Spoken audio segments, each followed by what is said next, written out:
So, are you right-wing? No, I'm still not right-wing. I think you're referring to an article in a video I did saying, the title of which was "Fine, Call Me Right-Wing," and it's basically just me saying I'm tired of like defending myself against this allegation. I'm still not right-wing, but if it's really important for people to frame me in that way, that's fine. They can do it. Why is right-wing a disparaging marker?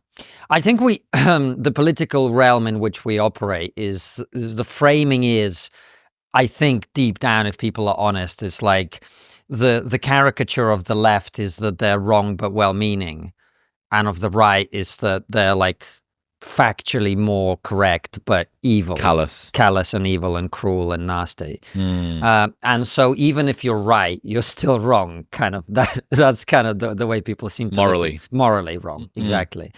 And I think that's why that's what I noticed, right? Because my journey into all of this world, as you know, was like, hey guys, maybe free speech is quite important. Oh, right wing. I was like, what?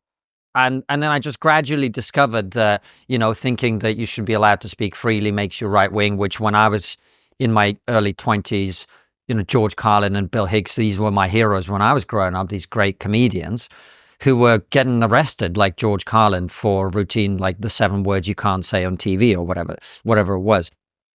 So that flipped without me realizing that it had happened. It was a left-wing thing or maybe a universal thing.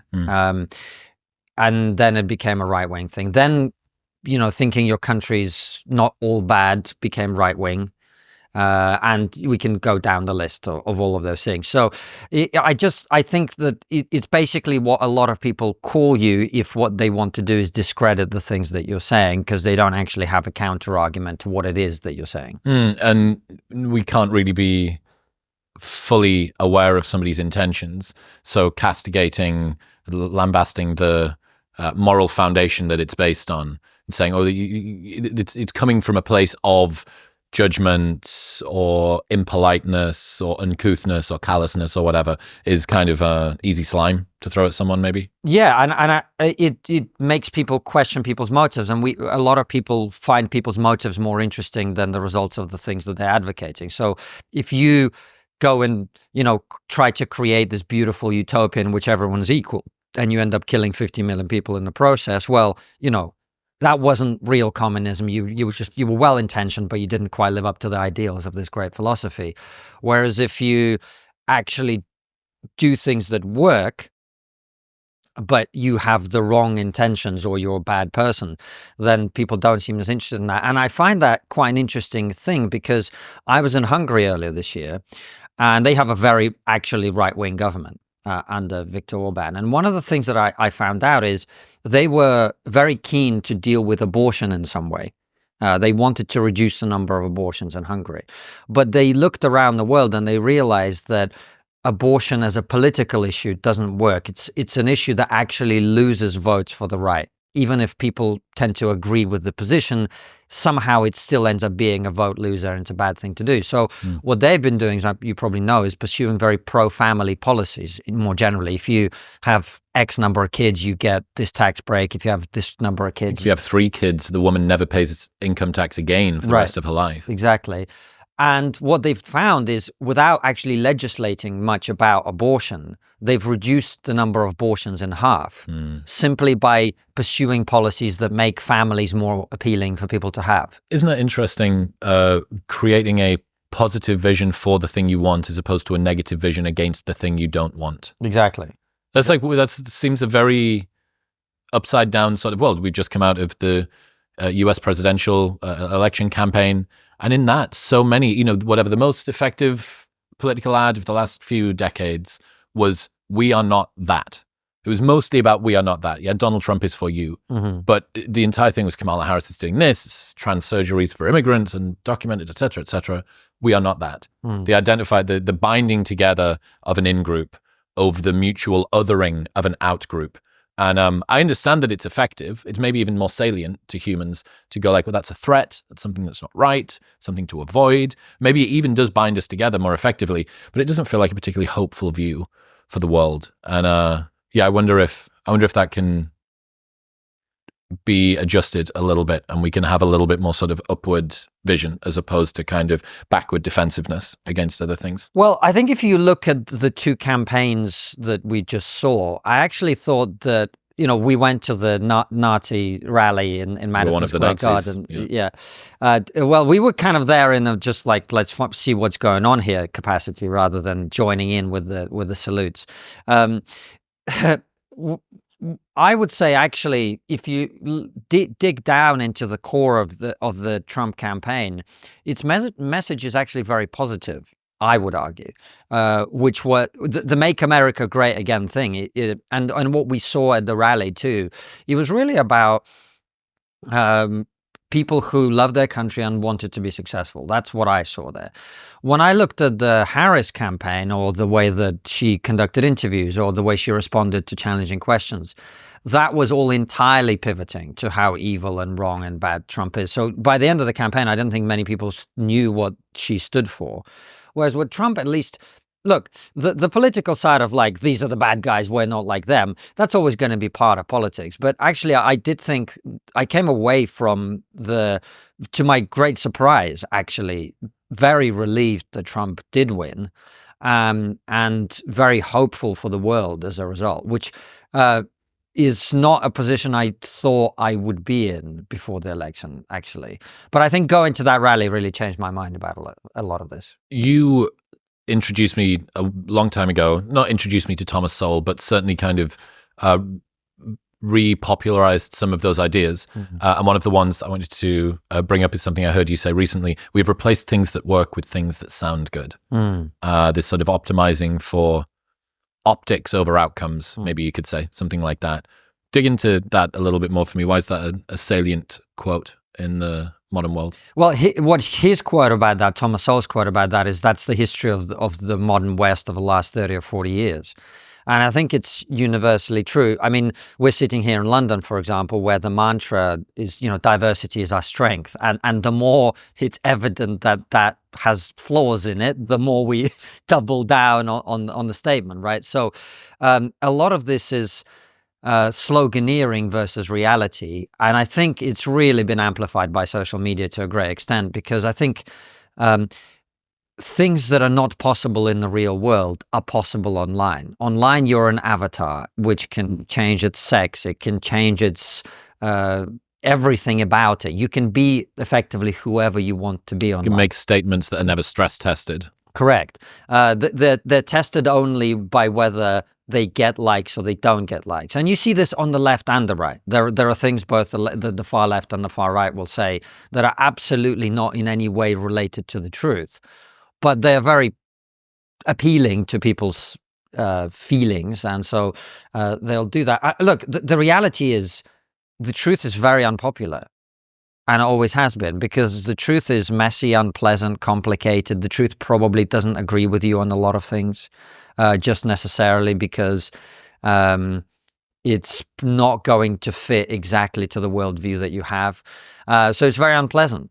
And it's much easier to engage in sloganeering for yourself as well as for society. There's a H.L. Mencken quote, something about simple answers to complex problems are often wrong. Mm-hmm. That it would be nice if we could constrain down a lot of the issues that we're seeing to something that kind of wrangles the chaos into order. But I don't know, the chasing for simplicity, to me, just a lot of the time seems to be retrofitting a new problem to an old solution that you've had for a long time. Everything is because of ...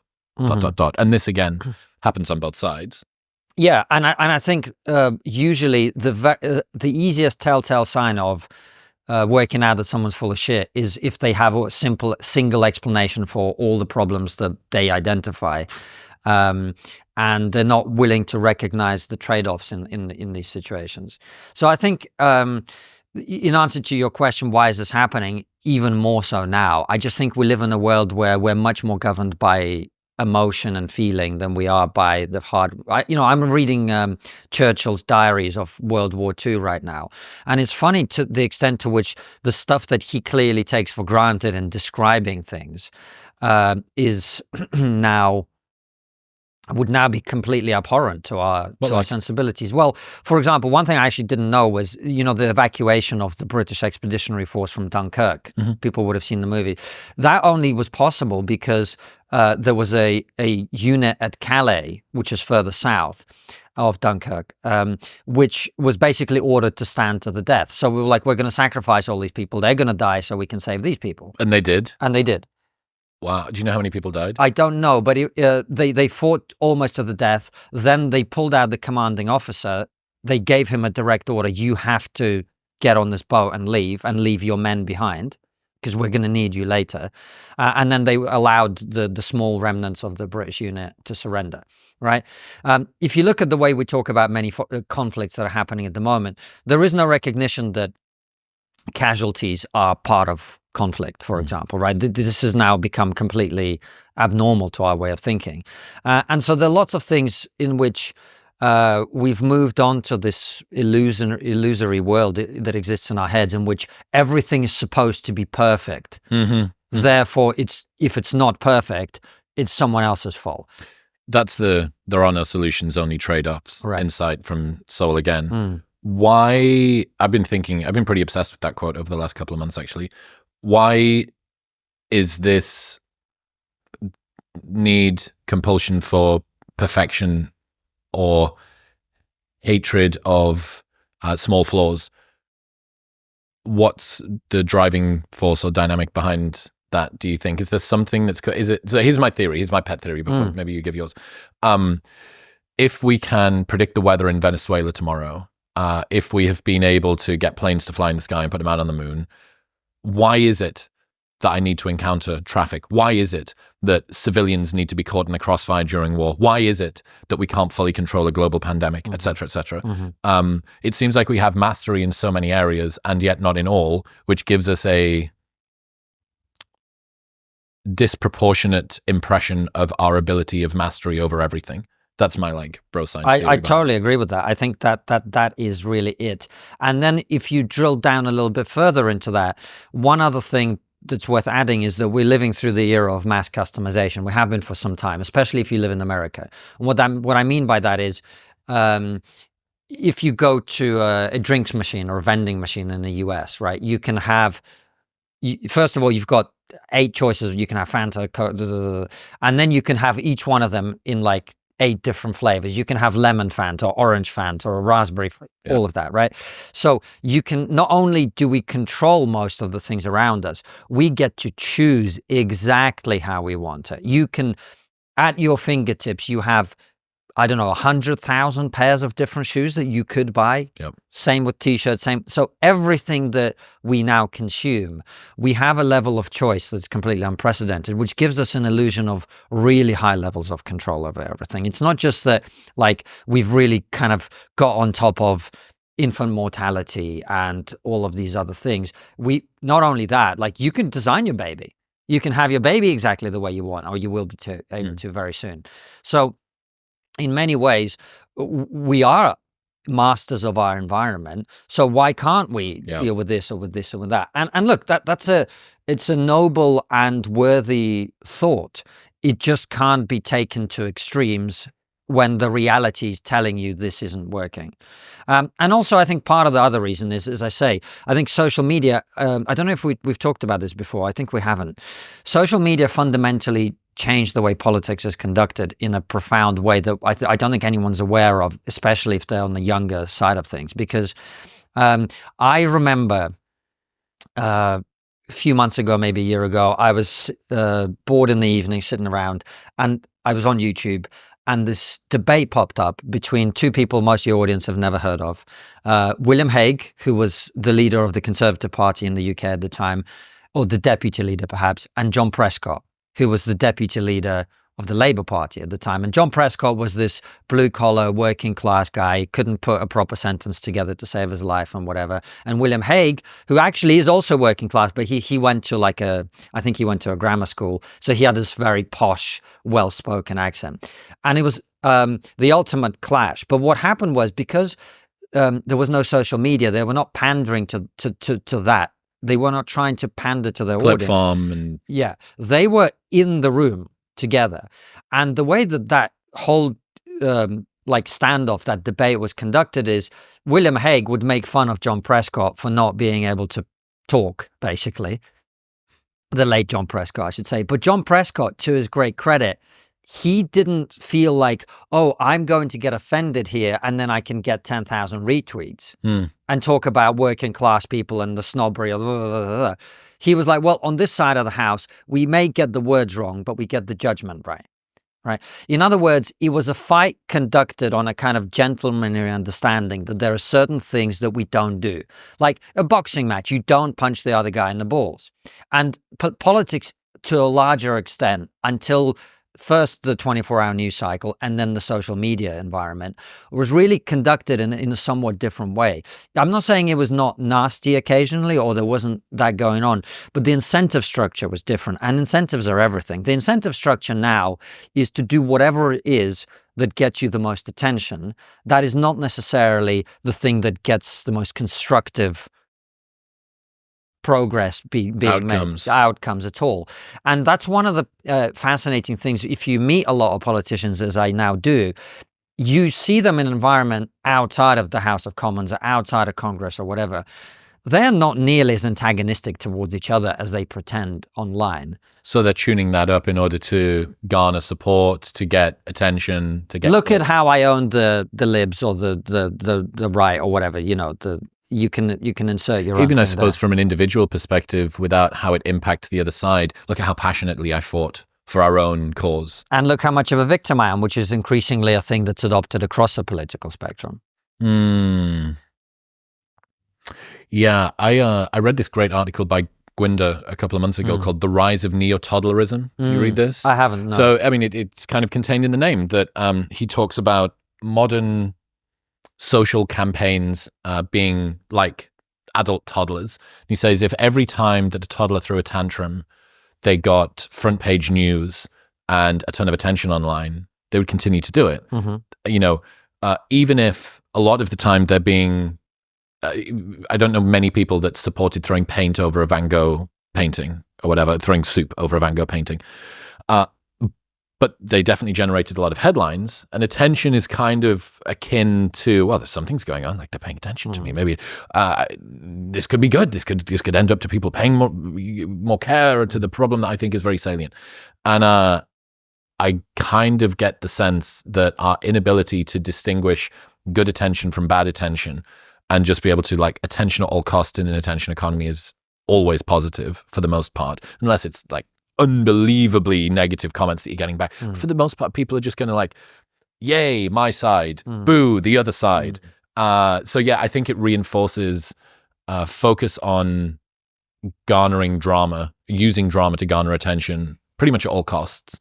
And I think that's why a lot of the time politics, to me, especially in the UK, when I listen to the debates that are going on, I just think, like, what are you talking about? What is this discussion? It's nothing. It's nothing. It's there's no substance to it. There doesn't seem to be anything that's like a hardcore deliverable. It's always surface level issues. It's never actually getting to the root of anything. There's never any sort of definable, concrete, falsifiable statements, claims, demands that are being made, even if it's not you that's in power. Or I don't know. It's rhetoric. A lot of it is rhetoric. It is.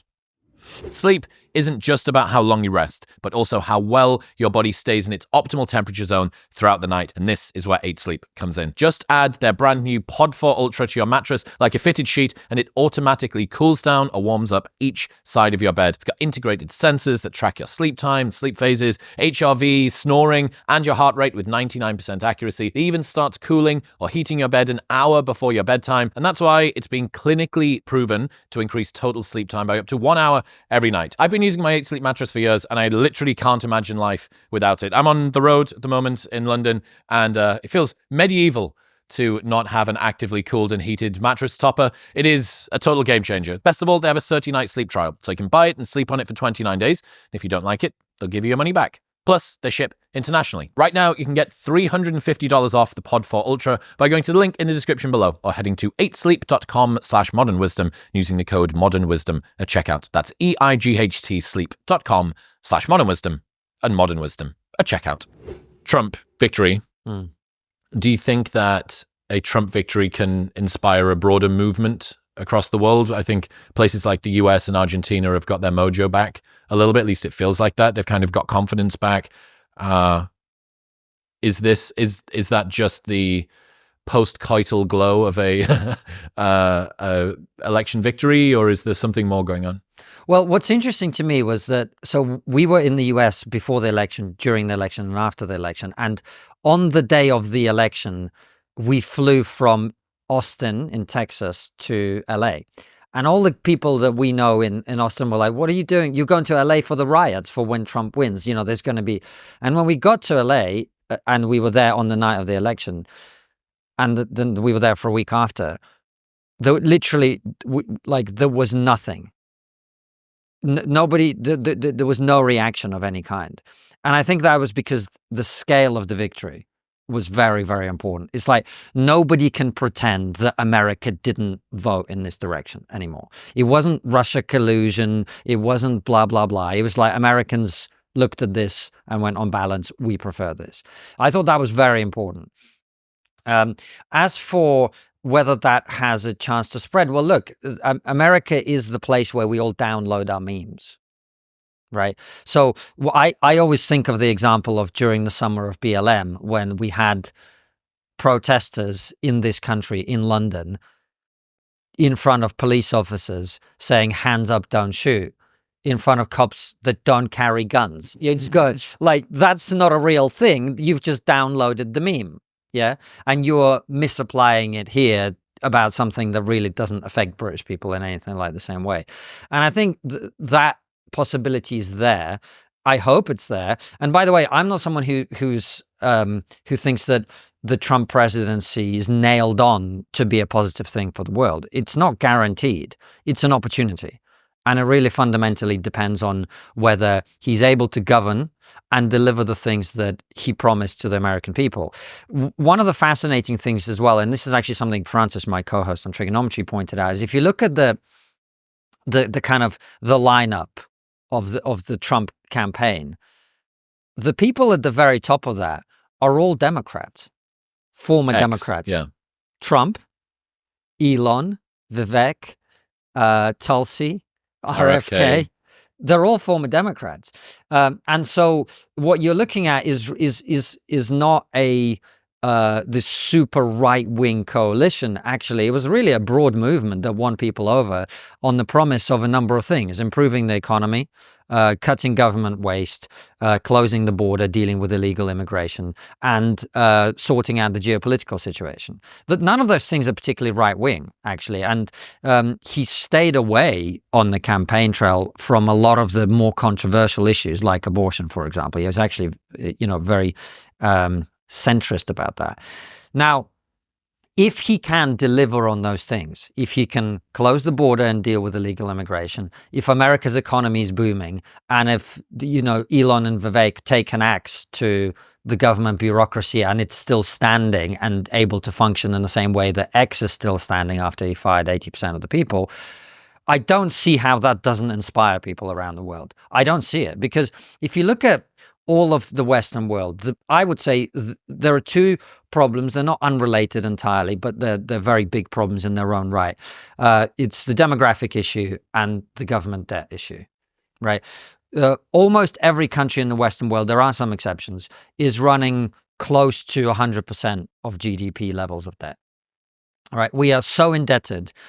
I don't think there is a way to solve that problem without growing your way out of it. You just can't inflict that much pain on the public and survive electorally. There would be so many restrictions placed that there would be social unrest to the point where the country gets destroyed. Well, look at what happened in the UK. The Conservatives came in and said we needed some austerity. They cut the government expenditure. I don't remember what the number was, but I think it was 1% or something. And everyone went, the Tories are killing people. so how do you cut it? I mean, we just saw this in France, right? Right. Yeah. So the only way to deal with it at this point, if you can deal with it, is to grow your way out of it, right? The UK economy on a per capita basis is smaller now than it was in 2007. People in this country are poorer per head of population than they were before the financial crisis. We still haven't recovered. The only reason our economy is actually growing, I use inverted commas for people who are listening, is that we import lots of people who they reduce our income per head because they're low wage people. But the politicians can say, well, our economy's grown because look, we've added this person who earns $12,000 a year or something, right? So if Trump can actually unleash the talents and ingenuity of the American people and allow them to start businesses, to grow the economy, real growth of the economy, which I suspect he will, because all you really have to do is make energy cheap and then the economy will grow. Now this is what people don't understand about net zero and all of this other nonsense that we've got going on here, is energy is included in the price of everything. Our electricity prices are way higher than most other countries. I think they're 4 times the ones in America. I saw you tweet that. Yeah. It's Bjorn Lomborg's tweet that I retweeted. So basically, when you make energy more expensive, you make everything more expensive. That's why all manufacturing is... Everything needs energy. Everything needs energy. So GDP is energy transformed is the line, right? So if Trump's policy of drill, baby, drill means that energy in America is cheaper, that alone will make a big difference. Then you add to that cutting of government regulation and waste, if that can happen. Then you put those two things together and you've got real economic growth. Amazing. You close the border. I'm not talking about like mass deportations or any of that, because none of that I don't think is realistic or is going to happen. And you already see people close to the administration rolling all of that back. Actually, I heard an interview on Winston Marshall's show with the head of the Heritage Foundation saying, well, we're going to be able to get rid of 100,000 criminal illegal aliens, but everyone else is going to be voluntary or something. And you're just going, okay, so we're talking more realistically now. But if you close the border, which is a big problem in all of the Western world, as we know, right? Illegal immigration on a large scale that nobody voted for. If you do that, you destroy DEI and all of this woke crap in the institutions. Who wouldn't sign up for that when they're given the option? So it can inspire that sort of renaissance or revival in the Western world, and I hope that it does if he's able to govern properly. And I hope that he does that. And one of the things that I really hope the Trump administration is able to do is not make the mistakes they had to perhaps make the first time, which was to actually consider the opinion of the mainstream media as important. Because what this election really showed that we just had, this was the first podcast election. Everyone's talked about this to death, right? But what I think that means is that this could be the first podcast administration. God. Well, I'm not saying that's universally positive, by the way, but what I'm saying is if the New York Times writes yet another piece about how Trump is Hitler for improving relations between Israel and Saudi Arabia or something, right? He doesn't actually have to give a shit. He could just govern. He's got the mandate. He's not going to run for another term. He's got the Congress. He's got the Senate. He's got the judiciary. He's got everything under his control. If he could just resist the natural inclination to go after people who go after him. In the same way as you wouldn't necessarily go after an independent student newspaper that said it too, because it's such small fry, low impact that it's not worthy of a response. We shouldn't overpraise ourselves. The New York Times has a huge audience. Of course, but if it's from reputation, perhaps, or relevance to the people that you care about. I remember, it's funny, I don't use TikTok, but stuff like clips and stuff get repurposed onto that. And I think I checked it after I hadn't been on the desktop thing for like 6 weeks. And it turned out that 5 weeks ago, I'd been involved in some like brouhaha on some video. I remember looking at it and going, how silly. Like, this platform that I don't use had a bit of drama around something that I said that I still stand by. Isn't that set? And then, I don't care about the potential impact and what people said because it's in a domain that I don't really care about. Yes. But then obviously the next step is, well, why do you care about what YouTube says or what Instagram says or what people that reply to your newsletter say or what people on Twitter say? Like, I'm aware it's a basic bitch insight, but sort of opened my eyes a little bit like that. And I wonder whether it's the same if legacy media has derogated its credibility so much that now most people just think, I don't really care about what you say. Yeah, maybe it gets a lot of circulation, maybe it even gets a lot of clicks, but it's kind of, I don't know, the media equivalent of the boy who cried wolf. It is. I try to caution people against being too convinced of this, because the New York Times, I don't know the exact numbers, but I think it has like 10 million paying subscribers, right? So there's clearly a lot of people in America who read the New York Times and think it's good and believe it.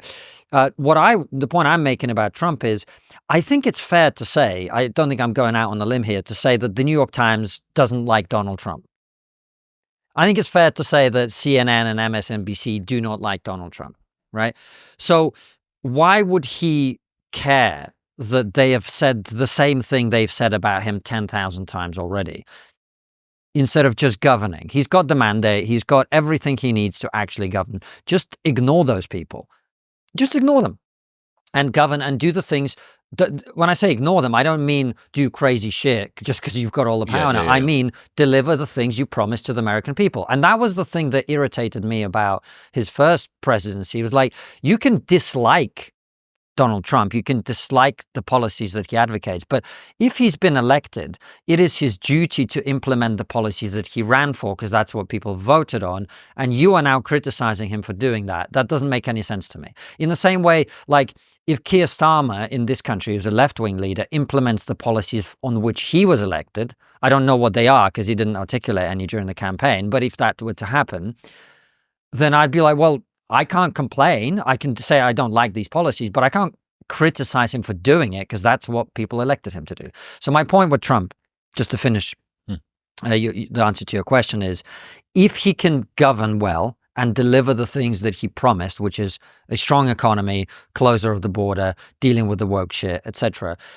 I don't see how that wouldn't be inspirational. However, there are two factors that I would say that make me less optimistic about the UK in particular than the US. So we can download the meme, but we have a parliamentary system, which means that, you know, Donald Trump really, he had to win primaries as one man, and then he could build his team after that. And none of them had to get elected. Elon Musk, Vivek, Tulsi, RFK, they didn't have to get elected with him, right?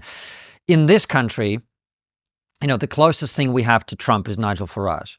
Nigel Farage has a party which has 5 MPs and has a lot of the popular vote in this country. But in order to win, you know, there's 650 seats in the House of Commons. You're probably going to need 300 plus seats to actually win outright. That means you have to have 300 people who get elected in their local area as the local MP.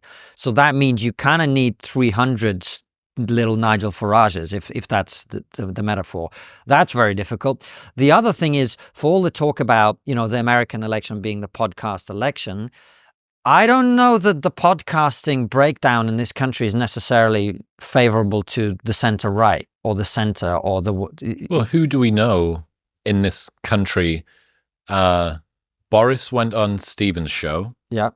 But Stephen he's not a political operator. Correct. Dire of a CEO. Correct. Yeah. Who else have we seen? You had the lady that did that budget and was briefly PM.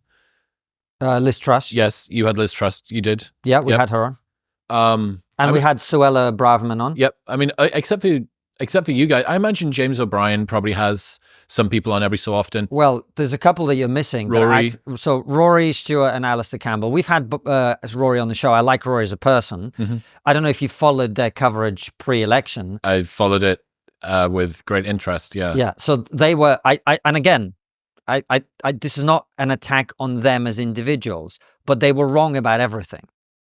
Not only were they wrong about everything, they massively doubled down after being wrong about everything. So in the days before the election, Rory Stewart was saying, well, you know, these polls showing that it's neck and neck, they're completely wrong. People are afraid to say the truth, which is that Kamala is going to smash this. And on the night of the election, when he was clearly proven completely wrong, he was like, well, I was wrong on the facts, but I was not wrong to be optimistic or whatever it was. And you're just going, okay, well, just take all that aside. These people have no idea what's going on in reality in America. They were just completely wrong. They are probably the most popular podcast when it comes to politics in this country. I think it's Goalhanger that does the network that that's a part of. I think in in the top 10 for the Americans listening, the top 10 podcasts on Apple Podcasts, which skews a little bit older. In the UK, Rory Stewart is in maybe 2 or 3 of them regularly. And Goalhanger has maybe 4 or 5, that one network. And again, I like Rory as a person. He's a lovely man. He's been on the show. Genuinely. I found him and very he's been on our show, interesting. and we happily have him back. And I'd happily have Alistair back, although I rate him less. But not back. I'd happily have Alistair on. My point, though, is that quite a lot of people in Britain are living in this imaginary world, which is reinforced for them by people that they instinctively lean towards. And they're not as aware as you are because you live in the US, or as I am because I get a chance to travel there, of actually what's going on. And I only realized this, this year, because this year is I've been to America loads of times before, but this year was the year that I actually went to like real America.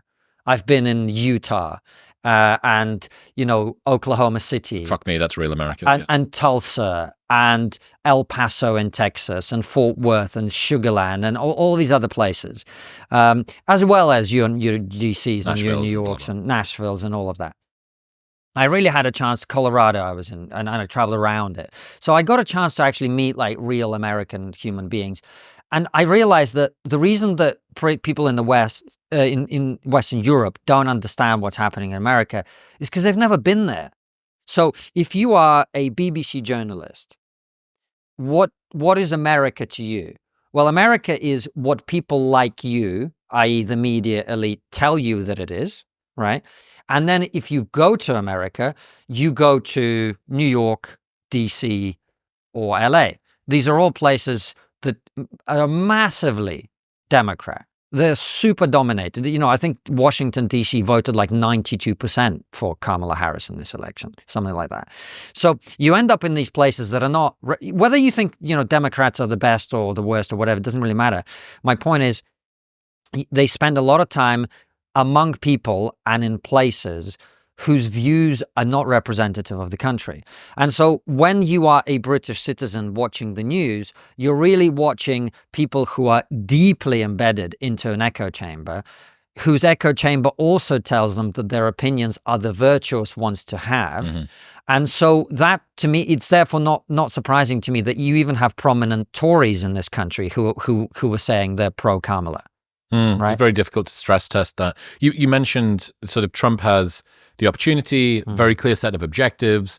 Also, I can't even remember what it is: the House, the Senate, the popular vote, the blah blah, the money, the technology, the talent. What happens if Trump fails to deliver change? That's an interesting question. I think all of the things that many of us have been saying about the decline of the West are going to come back 100 times, because what you then see is there's literally no way out. It's unfixable. There's no way out. There's no way out. So the reason I think a lot of people were relieved, as I was at least in this election. Trump won. Yeah. The feeling for me was, well, at least there's choice. Like in the UK, you don't have choice on the issues that I care about, right? Which is our country being prosperous, immigration being beneficial to the country. I'm pro lots and lots of immigration if it's beneficial to the country. I'm against even small levels of immigration that are detrimental to the country, and I'm completely against illegal immigration for that reason. And as you know, again, the woke shit, grinds my gears. So on all of that stuff, we don't have a choice in this country. We haven't had a choice for 14 years. The Conservative government that's just left is virtually indistinguishable from the Labour Party that's just come in, to the point where the Labour leader is attacking the Conservatives for their failure on mass immigration. And everyone's going, well, he's got a point. I mean, he's going to make it worse, but he's got a point. Do you know what I mean? So in America, at least the feeling was, well, okay, they actually have choice. They can choose. If you don't want this continued slide into managed decline, you can vote for something else. Pivot. If you vote for that something else and you don't actually end up having that choice, then you're in deep trouble. Fuck. And as you probably know, in the fringes of right-wing discourse, the Curtis Yarvins of the world, Not super familiar. I've met Curtis, but I'm not super familiar with he's an interesting guy, but it's not even about him specifically.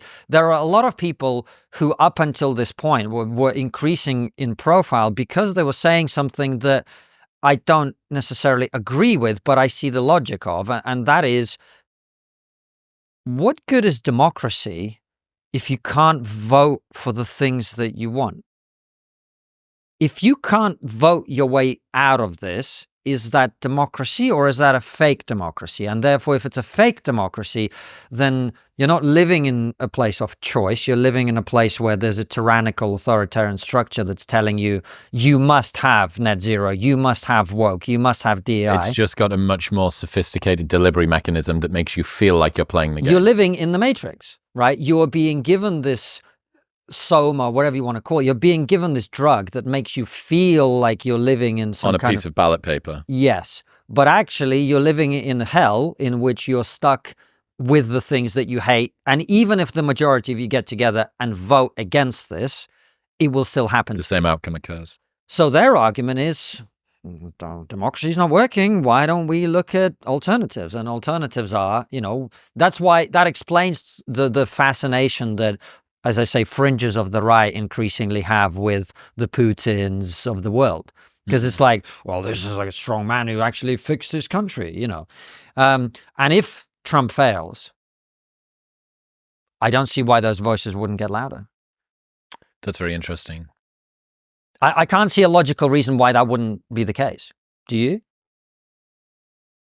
No. I mean, you can continue to sort of play the game. I'm sure that people that don't like Trump would say, yeah, but he was inefficient. He was unable to do this thing. It's because the policies were pointing in the wrong direction. We can fix it through a different pathway, et cetera, et cetera. But given that there was a majority of people that voted for him, it not being disheartening and disenchanting to the democratic process, especially with all of the power of the smartest guy in the world, the companies and the rockets and the fucking dance moves on stage and stuff.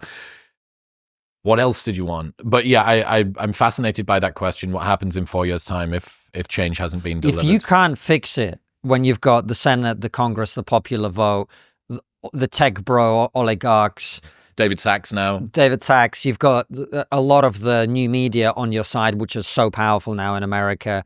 You've got literally everything you could possibly have. You as president are independently wealthy. It's your last term. You don't have to pander to anybody. Mm-hmm. If a good successor sat in the same organization already. If you can't fix it then, well, how do you fix it? That would be the question a lot of people ask in that situation. So Trump must not fail, because if he does, that in many ways was the last chance that the West had of turning things around. What happens if it goes well?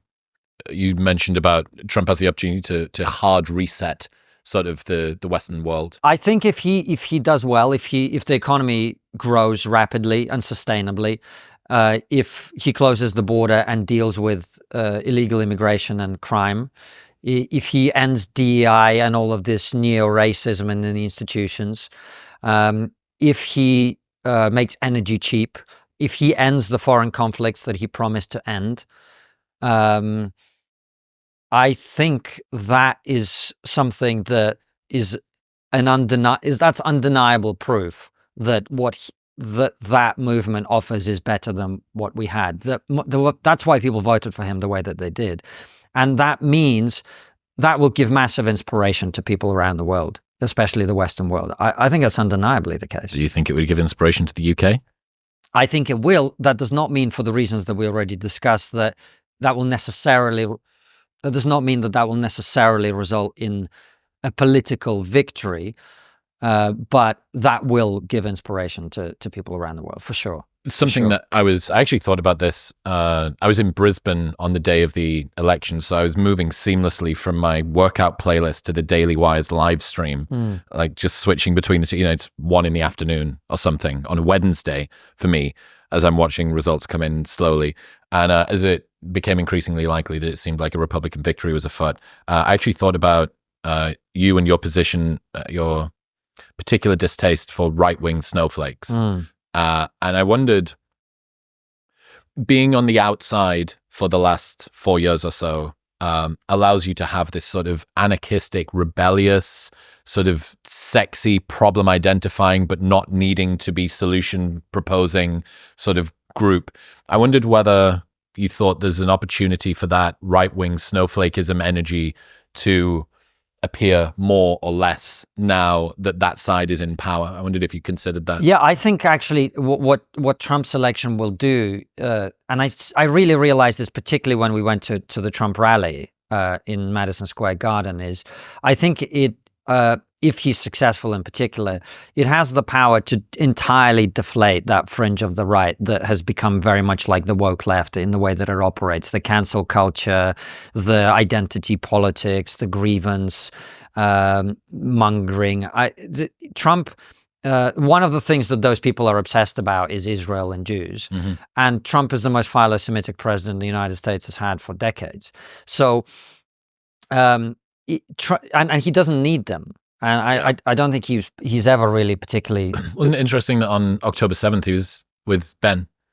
Was he? Yes. I didn't know that. He was, I can't remember where they went, Ben and him did some sort of ceremony type memorial thing. Mm-hmm. And I remember thinking at the time, fuck, like I see a lot of loud voices on Twitter that have a problem, a big problem on the right, from the right. Mm-hmm. It's like Fuentes adjacent sort of type people. And I thought, holy, like that might have damaged part of the campaign. Maybe that's lost a significant number of votes. Yeah, and that's what happened when I went to the rally in Madison Square Garden, because full of Jews, full of Israel flags, and every time anyone mentioned Israel or like, I mean, one guy was on stage and just went, "We're gonna crush jihad," and I was like, and everyone was just loving it. So I think one of the reasons I actually talk less about that fringe of the right now, even though I just find them intellectually very irritating because they're not very bright, is that I don't think they're relevant, truthfully. And so I don't really talk about it too much. James Lindsay's trolling them and I enjoy that and I like trolling these idiots. But generally speaking, what I saw in America was they have no purchase in the Trump movement whatsoever. And if Trump is successful, these people will become utterly irrelevant. And by the way, quite a lot of those people, I don't know if you remember the Lauren Chen situation, but there was the revelation that some of these people were being funded from Russia. And, when you see that some of these people, like a week before the election, saying Trump's not my guy or whatever, you go, are all those likes on Twitter really organic? Are they really? Everyone's had these. Are they really? I don't see this reflected in real life. No.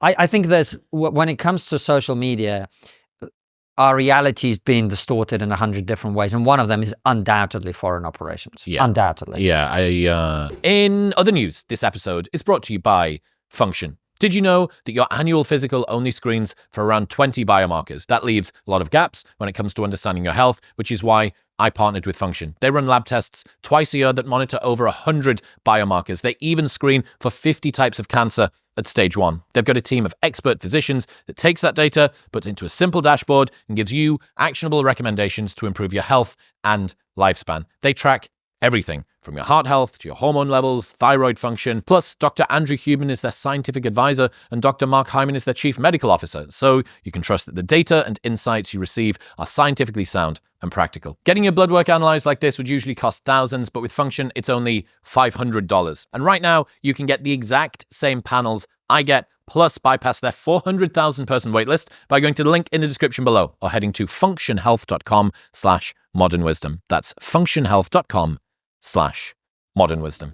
So, okay, the opposite side of this, like it's almost kind of done to death, but I wonder if there's something novel to talk about here around Trump's victory being a death blow for overreaching progressivism and stuff like that.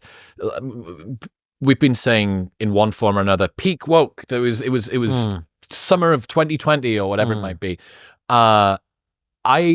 Again, bro science theory, I have this idea that you have this sort of conceptual inertia that maybe even if things on the internet have moved on, if these ideas have caught hold in the real world, there's this momentum, this big juggernaut, this lumbering behemoth, which is like boomers and my parents. I had this idea that a news story hasn't reached full mainstream significance when it's on the front page of the New York Times or when it trends on Twitter, but when your dad messages you about it on Facebook Messenger. Like that's when, it's happened 2 or 3 times, I think, over the last few years. One being Rogan's CNN debacle during COVID, where he messaged me and said, "I see your friend Mr. Rogan is in the news again." I'm like, wow, like that's hit a 60s-year-old northeast of the UK father. And then mid 22, where he messaged and said, "That Andrew Tate's a nasty piece of work, isn't he? Tait." I was like, Tate, you have reached full mainstream significance because my dad is talking about you. But all of that together to say, there are many worlds that you inhabit, and if you're an agile online degen X-user, power user type thing, I think you have a skewed perspective of how sort of nimbly things are moving along. So how have you come to sort of conceptualize this and the trajectory of the sort of progressive overreach? Well, I think the geography is very important here. So I don't think in the UK or Australia or in Canada we've remotely reached peak woke, because DEI and all of this other stuff is so deeply embedded in the institutions and in politics. Look at London. London is run by a guy who's painted the crossings rainbow colors and the police rainbow and all of this stuff, right? And that I know there's trivial things, but they're symbolic of very strong underlying things where people are being hired or fired based on their demographic characteristics and so on. In the US, yes, Trump and people like Chris Rufo and Elon and Vivek, they have an opportunity to absolutely dismantle from the ground up all of these ideological introductions that have occurred over the last 10 even if 20 years. Structurally they can't get into Yale or into Harvard or into Netflix or whatever. Yes. They can go a little bit more upstream from that. But most of this stuff is in government. So if you can strip affirmative action hiring from the government institutions, then everything else will naturally follow. The corporations never wanted to be woke. They just felt they had to. Yeah, that's interesting. Incentives as opposed to like ideology. Yeah. And the Jaguars of this world, they're not going to benefit from that, from what's coming. So I think that there's a big opportunity for a reset in America. But even so, it's like you've got the virus and it's infected you and you are still sick, but you have the potential to start recovering. That's kind of how I see it. In the rest of the Western world, I don't think I think woke is going to run for a long time. Given that you're downstream, hopefully, from the US, though, if that is... But I really don't, until the political leadership changes, I don't see how it changes. Because even if, you could tell me, well, look, Gen Z men are not woke. Great. What are they ruling? What are they deciding? Who gives a shit what they think? You know what I mean? Other than me and you. So the political power to change the things that are embedded in institutions, that's what this is about. And that's why Trump has a chance to reset it in the US. Then hopefully it's inspirational to the rest of us. What's your assessment on the state of the UK at the moment? At the moment, I think it's fucked. I really do. I love this country, I really do. But at the moment, I feel like, have you ever heard that Mickey Flanagan joke about going to Brighton? So Mickey Flanagan's a very famous, very successful British comedian. And I remember he did a show in Brighton and he talked about, the contrast between London, the big city, and Brighton, the seaside town that he comes in. He went, you get on the train in London, you're really stressed and you get on the train, it's full, it's packed, it's uncomfortable. And then you get off at the station in Brighton, you smell the sea air and you can feel the ambition just draining out of you. It's kind of how I feel about the UK. And I know that, and the reason I say that is that all the bright and talented people that I know are leaving. Anyone who can is. All the rich people are leaving. This country has lost more millionaires than any other country except China. Now, if you compare the populations, that tells you 3%. Right. So we're losing the people who have created the jobs, who are creating the jobs, and who are going to create the jobs. And one of the reasons is they look at the environment that we're operating in. We've talked about high energy prices, but this government has decided that the people who it needs to tax are the businesses, basically, particularly the smaller side businesses, which is where so much creativity really happens.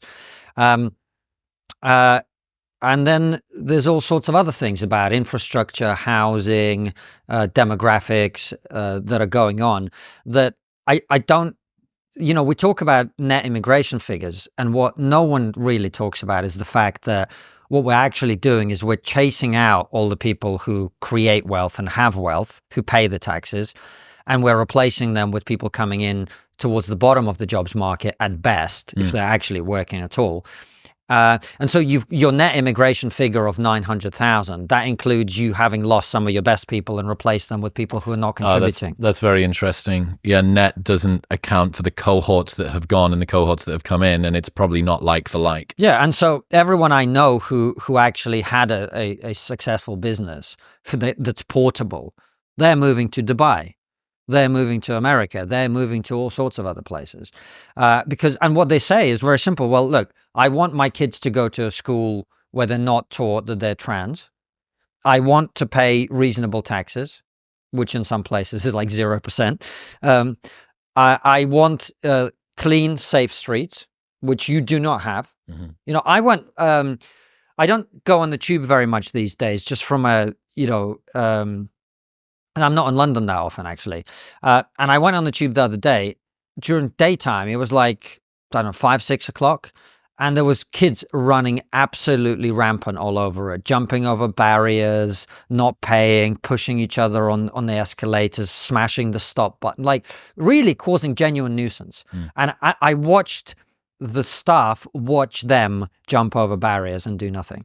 Right. I got some data. Recent data reveals a 56% increase in tube crime, with thefts up by 83% and robberies doubling in 23-24. And this extends more broadly. I saw the Labour government's talking about, they're going to reduce crime. Street crime is up very significantly. And one of the reasons it's up is that it's not really being dealt with by the police. I mean, I had my car broken into a few years ago. Window smashed. There was a CCTV camera right above it. I called the police. You can't call. I had to email the police because they don't answer the phone unless it's like, someone's been misgendered or something, and they emailed me back saying, we've investigated. We can't find anything right under a CCTV camera. Here's your crime reference number. There was a viral video that you probably would have been seen of a guy who deliberately left a bike on the street with a geolocator directly outside of Scotland Yard. Yeah, he got nicked. They tracked it down to the house where it was being stored. They gave the police the information. The police said, we've looked into it. Here's your crime reference number. We can't do anything. And then once the video caught sufficient fire, they got an email back from the police saying, we've reopened your case. Yes, great news. Exactly. Now, by the way, I don't want this to come across as if I'm criticizing police officers, because I know police officers and I know that a lot of them really are working very, very hard. But the priorities and the resources they have set from above don't seem to manifest themselves in this kind of low-level crime being addressed. Now, you might say, well, there's some kids not paying for the tube, who cares? Well, actually, the Broken Windows series is entirely correct. If you are observing people engage in low-level criminal behavior, it makes people feel much less safe about the overall experience, because they know that, well, if they're not going to enforce this, well, what reason do I have to think that if my phone gets stolen?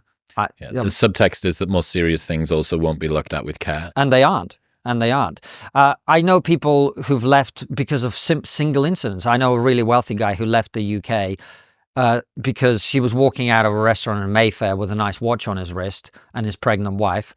3 guys jumped out of a van with balaclavas on, smashed him to the floor, punched him a few times, pushed his pregnant wife aside, got the watch off him, got back in their van. Police don't give a shit. No real investigation, nothing. Why? Why are these crimes in the UK? Why is this sort of social fabric disintegrating like that? I think it's partly because the economy isn't growing, and so there's not a lot of money to be put into policing. And when you think that net zero is the way to prosperity, i.e. driving up energy prices, because you want to feel green or whatever. You want to reduce Britain's contribution to global climate change from 2% to 1%. That's the great ambition. Well, then you're not going to have money. And when you don't have money, you can't pay police officers. And when you don't have police officers, people engage in crime. This is just to add additional context for the northerner in the room. This is in London. Yeah. I think the UK has the 6th biggest economy in the world. I heard this really phenomenal explanation, which is the UK is not the 6th biggest economy in the world. The UK is a very poor country attached to a very rich city. London has the 6th biggest economy in the world. No one gives a fuck about Newcastle. No one cares about Carlisle or Wrexham, except for Ryan Reynolds. Manchester, like a little bit, like a tiny, teeny, tiny little bit. Birmingham, a teeny, tiny little bit. Everywhere else can go and get fucked. Like anything basically north of Birmingham can just fall off a map. And, I wrote this thing after the riots that occurred a few months ago. I read it. Yeah. If you can remember that, I basically, my thesis was, I saw some videos of my old hometown, Middlesbrough, and there were street marches. These people hadn't joined. It looked like they were maybe walking to the place where the main march was going to go on, but it's kind of classic sort of British Larry Louty behavior. These people weren't carrying slogans. They weren't chanting anything. It didn't seem like they were there for a particular purpose. And there were houses that looked like they'd been recently built, a classic working class British street, terrace, all the way along. This was a house that had those pieces of stickers still on the windows that looked like they were sort of freshly created. And you see one of the people pick up a big brick, just throw it through the window of this house that doesn't have anybody in. It's not like it's the house of an immigrant or the house of an enemy or the house of somebody from the other political party. And it's very difficult to describe this to somebody that didn't spend half of their life, 18 years, in a northern working class town at a state primary, state secondary, state sixth form college. That was me. I spent 13 years in full-time education, right, around these people. I know these people. I know the way that they feel. And it's this ambient malevolence. They're disgruntled. They're unhappy. They feel stuck and they don't know why. And they're mean. They're mean about it. And the synopsis that I came up with was that immigration wasn't the reason, it was the excuse for this kind of antisocial behavior. And we don't remember ASBOs. I haven't fucking heard ASBOs in ages. Antisocial behavior order for the Americans. And it was the youths on street corners that would sort of, push and jumble Granny as she tries to go to the corner shop to get milk and stuff like that. They'd be issued with an antisocial behavior order, which meant they sort of couldn't leave the house and they shouldn't go to certain areas. It's kind of like a weird sort of curfew type thing. And that culture in the UK, and I'm sure it's everywhere. I'm sure that working class towns and all the rest of it, people don't necessarily have much in way of upward mobility. They don't have much to distract them. Maybe they're a little bit despondent. Maybe they haven't had the right role models, fatherless homes, all of these things. I understand.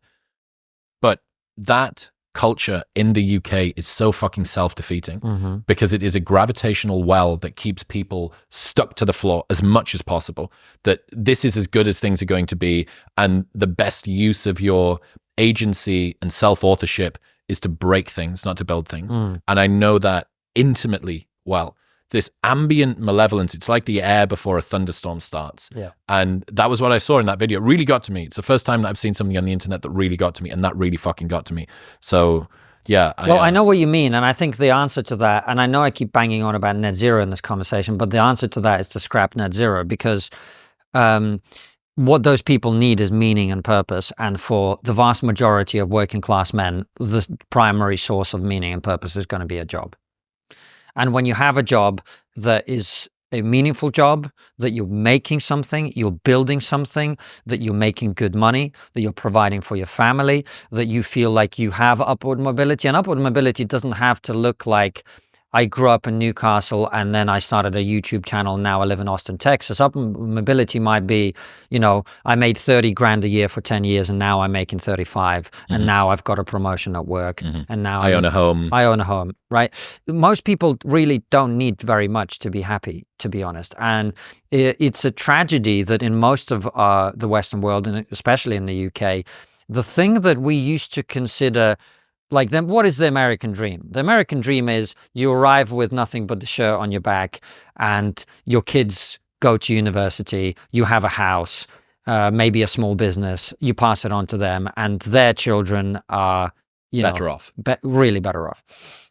Well, if those people that you're talking about, where I agree with you, there's that underlying malevolence, and it's not malevolence, it's anger, really. Yeah. It's frustration. It's frustration and anger. And what is that anger about? Well, the anger is about the feeling that you're not going to be able to do the things that you thought you would. And what are they? Well, you get a job, you get a house, you have some kids.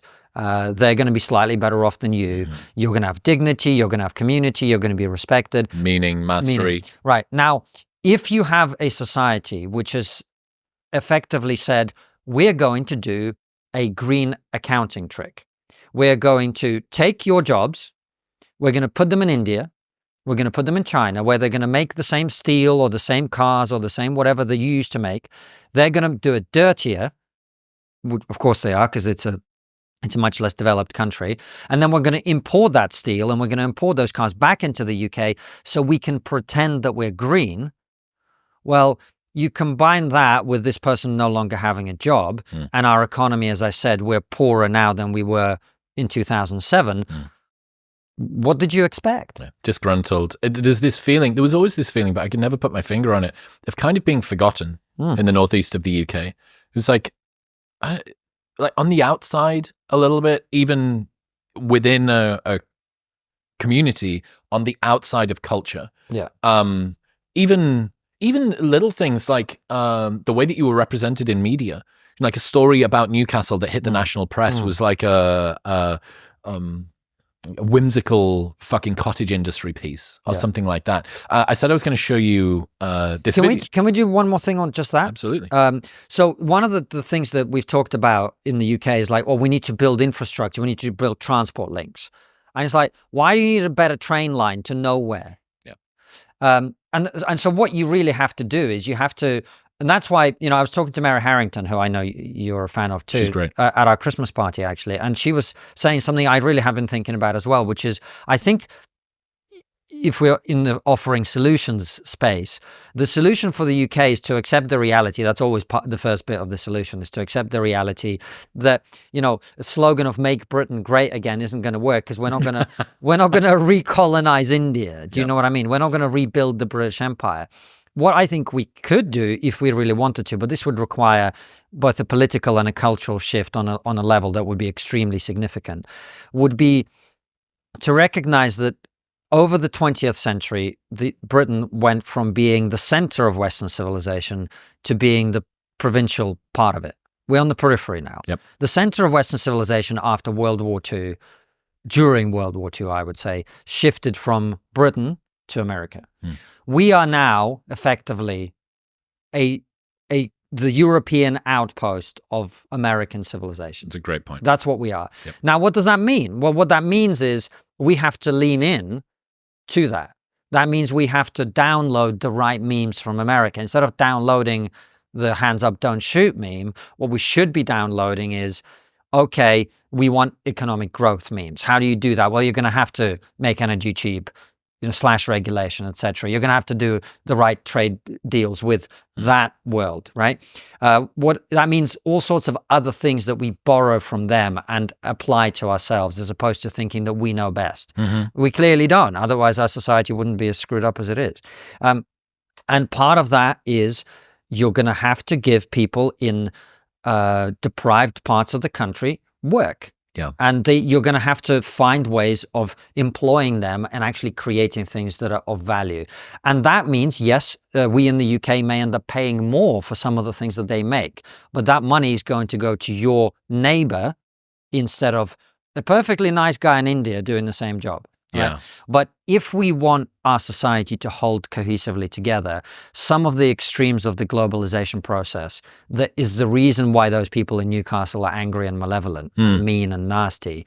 We're going to have to find ways to actually give them jobs and employment. And that means not chasing out the people who are job creators. And that means not pricing them out of the country by making business impossible. I think those of us in Podcastistan maybe over-index on what nice words and inspirational memes can do, that I'm not convinced you can self-development mantra your way out of structural problems. You can't. It's all well and good trying to give people some upward aiming sense of hope and all the rest of it. But when there's really sort of structural problems, the physics of the system that these people are sort of involved in is very difficult. I'm not convinced that reframing, you just need to sort of think more positively or do whatever. Like, that's fuck off. Well, mate. they're both true in the sense that if you are a teenager in Newcastle listening to this conversation, the world is your oyster. Correct. Look at Chris, right? Look at Chris. Look at other people who inspire you. You have the opportunity. You have access to the global economy with the internet and everything. You can make it. You can do that. But at a structural level, at the level of society, not everyone who went to your school had the ability to become Chris Williamson. A lot of them just needed to have a great job in the local factory. That would have been the right solution. Trust really is everything when it comes to supplements. A lot of brands may say they're top quality, but few can actually prove it, which is why I'm such a massive fan of Momentous. They make the highest quality supplements on the planet. 3 of the products that I use every day to support my brain, body, and sleep are omega-3s, creatine, and magnesium L-threonate. Dr. Rhonda Patrick and Andrew Huberman have all extolled the virtues, and honestly, I try to limit the number of supplements I rely on, but when I have these consistently, they make a massive impact on my cognitive performance and my strength and my health. Momentous are literally unparalleled when it comes to rigorous third-party testing, so you can be sure that what you read on the label is what's in the product and absolutely nothing else. If you're going to spend time and money on supplements, you need to make sure that they have what they say they have in them. Best of all, Momentous offers a 30-day money-back guarantee, so you can buy anything that you like, try it for 29 days, and if you do not love it, they will give you your money back. And they ship internationally. Right now, you can get 20% off all of the products and that 30-day money-back guarantee by going to the link in the description below or heading to livemomentous.com/modernwisdom and using the code modernwisdom at checkout. That's livemomentous.com/modernwisdom and modernwisdom at checkout. I had this idea. So my housemate said, for the first time in his life, his sister had a baby recently, and he held this kid, and for the first time he realized why men went to war for their family, because it was the first like new blood relative maybe that he'd ever held, something like that. And we came up with this idea, and I think that it's true, that kind of relates to declining birth rates, that there's a mimetic sense to motherhood, like a mimetic desire for motherhood. If there's fewer mothers, it begets less people being mothers around you, which makes you less likely to see the beauty of motherhood, which makes you less likely to want to be a mother. And the same thing goes for sort of this situation that he had. And I wonder whether there's something similar with this talent exit. The most agentic people, the most self-authoring people, the ones who would break the mold, that would push back against the tall poppy syndrome. You are losing ever more of, there is a dearth of precisely the countervailing force that you want to the worst parts of some of British culture, the bottom-up stuff, not the top-down stuff.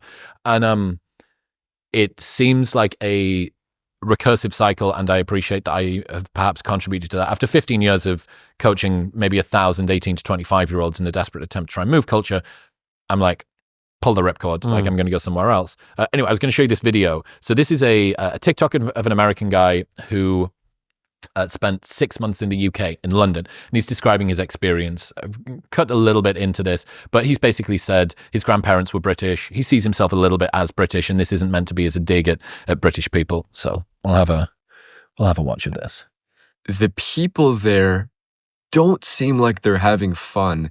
They seem like they're constantly trying to escape misery. They seem like their work is just so depressing, and that the joke is that everything is depressing and bad. And like, that's the entire sense of humor. It's like, this all sucks. Let's just make jokes about it. The class system is so obvious and weird. Like, they're just upper class people, lower class people, and you're just born into it. And the accents, you can tell based on people's accents. And that's weird. In America, it's pretty much like you have to give it to us or to America that you just earn your way. And I know there's lots of, people, you get born into things, you're lucky. But if you get rich, if you move up in your class, you're just able to. In England, it's like, you're never going to really be upper class if you're born lower class. They'll always know that you're not, because it's about culture. It's not just about money. It's about like the way you act. And there's a lot of like inner or interclass like anger and like weird feelings. And also, I just want to say there's a lot of anger in the culture. I was at a lot of games, soccer games, Premier League games, things like that. And the fans are so angry. Like, it's not like America where people get mad or whatever, and but it's like normal. It's like they're a little mad. In England, they're like so pissed the whole time. They're just looking for like reasons to let their anger out. And there's so much anger. There's so much swearing. There'll be a 6-year-old just yelling the C word. It's like, what the hell? What's going on here? It's like borderline. I'm looking around thinking like, this is uncivilized. 6-year-old yelling the C word. That's what makes Britain great. Make Britain great again. He's bang on, man. He's bang on. I do think part of it is the weather, to be honest. Dude, it's huge. It's a huge, massive influence. You know what it's like. You come out to Austin, Texas. When was the first time you came out this year? February? Something like February, March, maybe? March, yeah. March time? I actually don't like the weather in Austin, to be honest. March is fine. March is fine. Dials, the rest, yeah. Well, you only came in March and then you fucking came back in October. Yeah, between November and March, the weather in Austin is fine. Beautiful. But if you spend a week in LA and you just look around, I can see why these people are happy. Because the weather is really nice. So I think that's part of it. But that is the country. Okay, unless we're going to get to the stage where we can terraform the ozone layer above the UK, this isn't going to change. So what do you need to do? Compensate. Yes, exactly. You have to compensate for it. And the compensation for it is, like, if you go to central London, the nice parts of it, it's a beautiful place. It's a beautiful place. And when... on those 3 days a year when Britain is sunny, it's the most beautiful country in the world. Mm-hmm. But what you have to do is make the other things in this country so good that it trumps that. And that means people have to have a better quality of life than they otherwise do. Correct. And that means they have to be able to afford a home. That means they have to be able to raise their kids and all the rest of it. I was very persuaded by a book by a guy called Desmond Morris called The Human Zoo, in which he talked about the fact that essentially all the problems that we see in modern human society are exactly the problems you get if you put animals into those exact conditions. So in a zoo, the animals that are there, they have much less space than they need. They may be surrounded by other animals that they don't necessarily want to be surrounded by, and all sorts of other things. And they have the exact same outcomes in terms of interpersonal violence, mental health, failure to reproduce, and on and on and on. So partly this is just a problem of the fact that we have a very, very broken housing market, which prices people out of it. And, the houses here are very small. So most people end up flat sharing in central London or wherever, living 4 to a flat. Well, are you going to expect those people to be happy? Are you going to expect them to have kids? That's personal space. That's personal space. And then, all of the other things that build on top of it. So you have to have a fundamental shift in the way that this country operates. And in order for that to happen, maybe we need to hit that, alcoholics rock bottom. What do you make? You mentioned it earlier on. What do you make of Starmer's recent comments on immigration?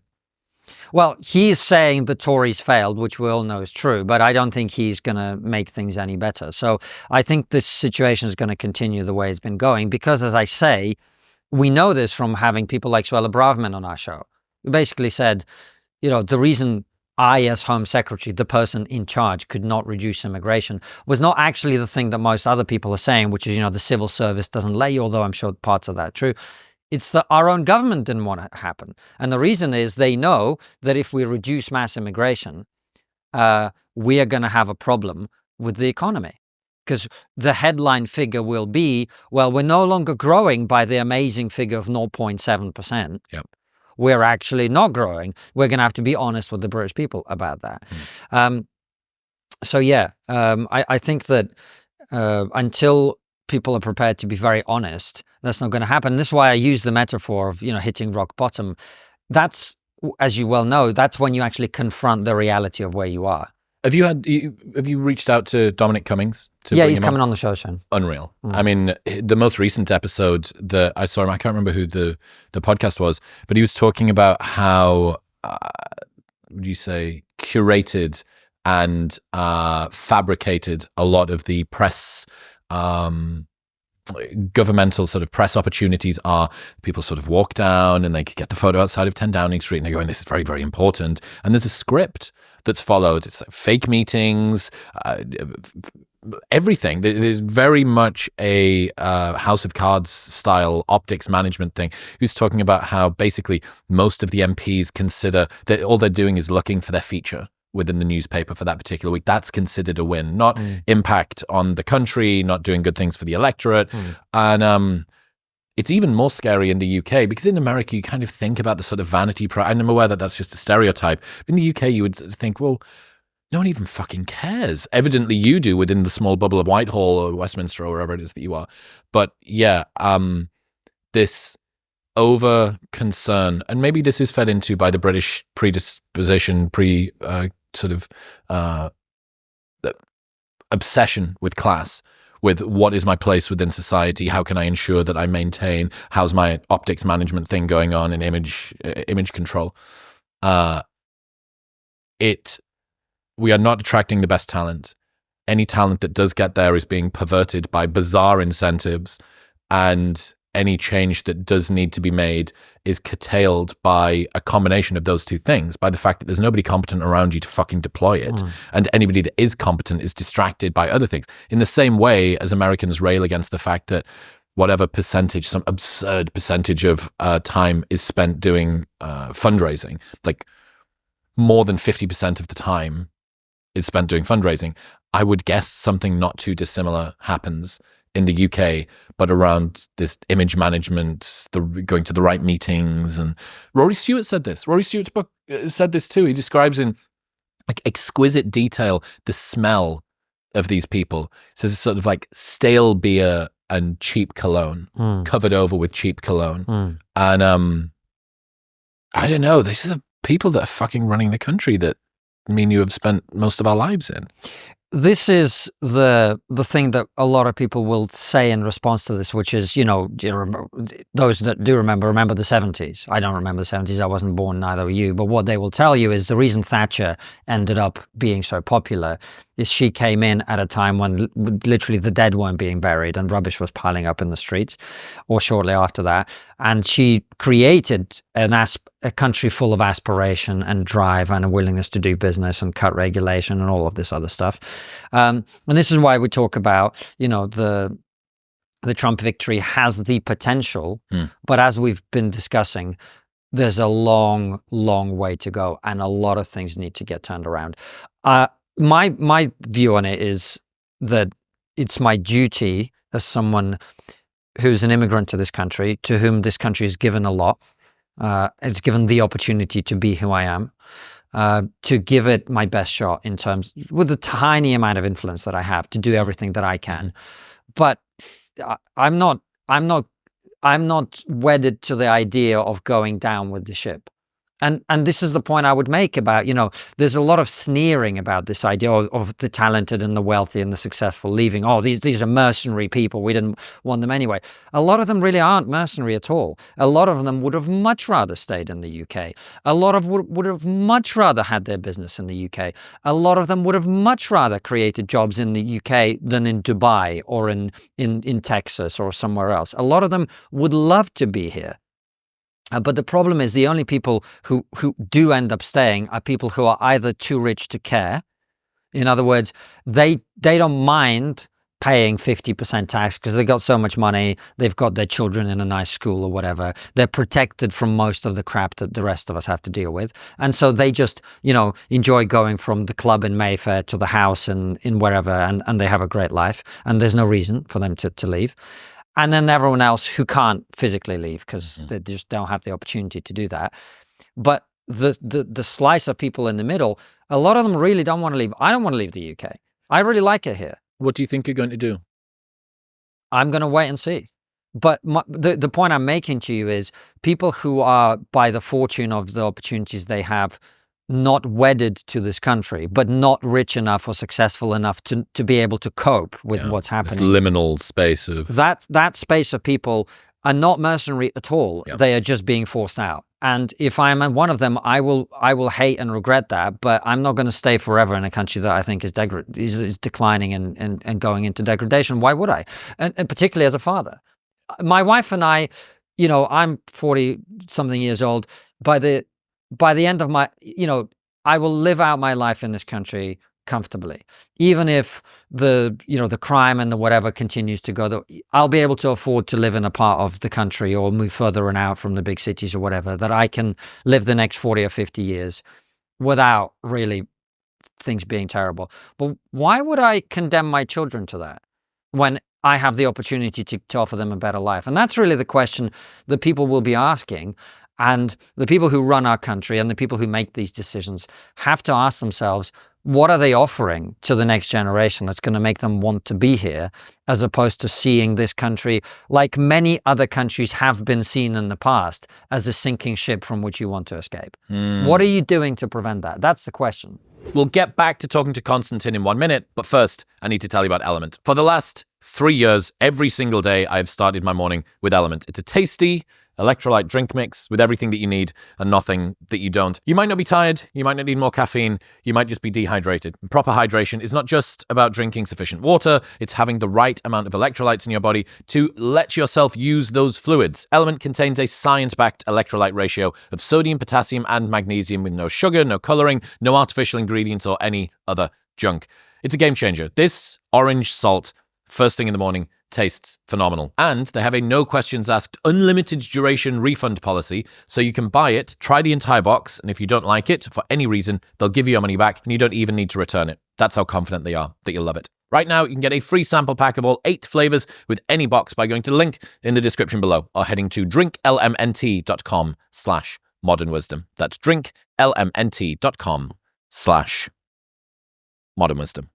We have touched on it a couple of times already. Give me your assessment of the state of legacy media at the moment, maybe the post-mortem, post-election, their level of credibility. I think MSNBC's ratings recently collapsed to its lowest since July 19th, 2004. 38,000 total viewers in the 24 to 54 age group, 30-year age bracket. Look, there's a lot of, I have an article on my Substack, which is also a video called The Real Reason the Mainstream Media is Dying. And I think there's actually a lot of economic and other drivers of this. It's, people in our space like to go, oh, they've been discredited. Well, actually, if you apply the same standards to new media, most of the new media is equally discreditable. Correct. It's not exactly showering itself in glory. No, and it's, the amount of fact-checking that happens, which just held to way less rigorous standards. Right. That's basically all the difference is. It's like people on a podcast who will have some crazy guy on who's talking completely But what did you expect? It's just, it's me. We're just shooting the shit. Right. Have a bigger audience than MSNBC or CNN, who then go, look at how they got this tiny fact wrong. So there's a lot of this bullshit going on, I think. Agreed. But the real reason is that I think the real shift is less about that, actually. And I think a lot of it is to do with the economics of how media works. What is if you think about what a news channel is or a newspaper is, it's basically they are buying individual creators, packaging them together and offering it to people as a package. You no longer need to do that because algorithms exist and you are able to curate your own stuff. And it also doesn't really make financial sense for the content creators. Nobody could put you on TV now, and it's not because because you think TV is discredited. It's because they don't have the audience to offer you or the money to offer you, whatever, because it makes more sense for you to cut out the middleman and go straight to your audience. It's the same for me with my Substack. It's the same for me with Trigonometry on YouTube. So what's happening is the mainstream institutions are simply losing the ability to maintain the top talent. And over time, you will see that mass customization that we talked about with drinks applied to content as well. And probably, the next big thing is going to be some sort of thing on your phone which curates on an algorithm basis all the content that you like from different platforms, as opposed to being like, hey, I'm going on YouTube and I'm seeing this. If you had a thing on an app on your phone that went, well, here's the newspaper article you really want to read, the Substack from whoever, the video from whoever, etc. A couple of tweets that are, Exactly.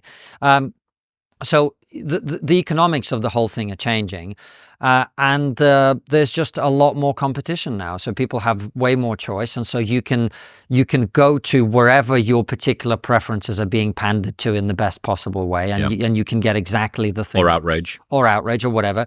As I say, for better or worse, you're going to get exactly what you want.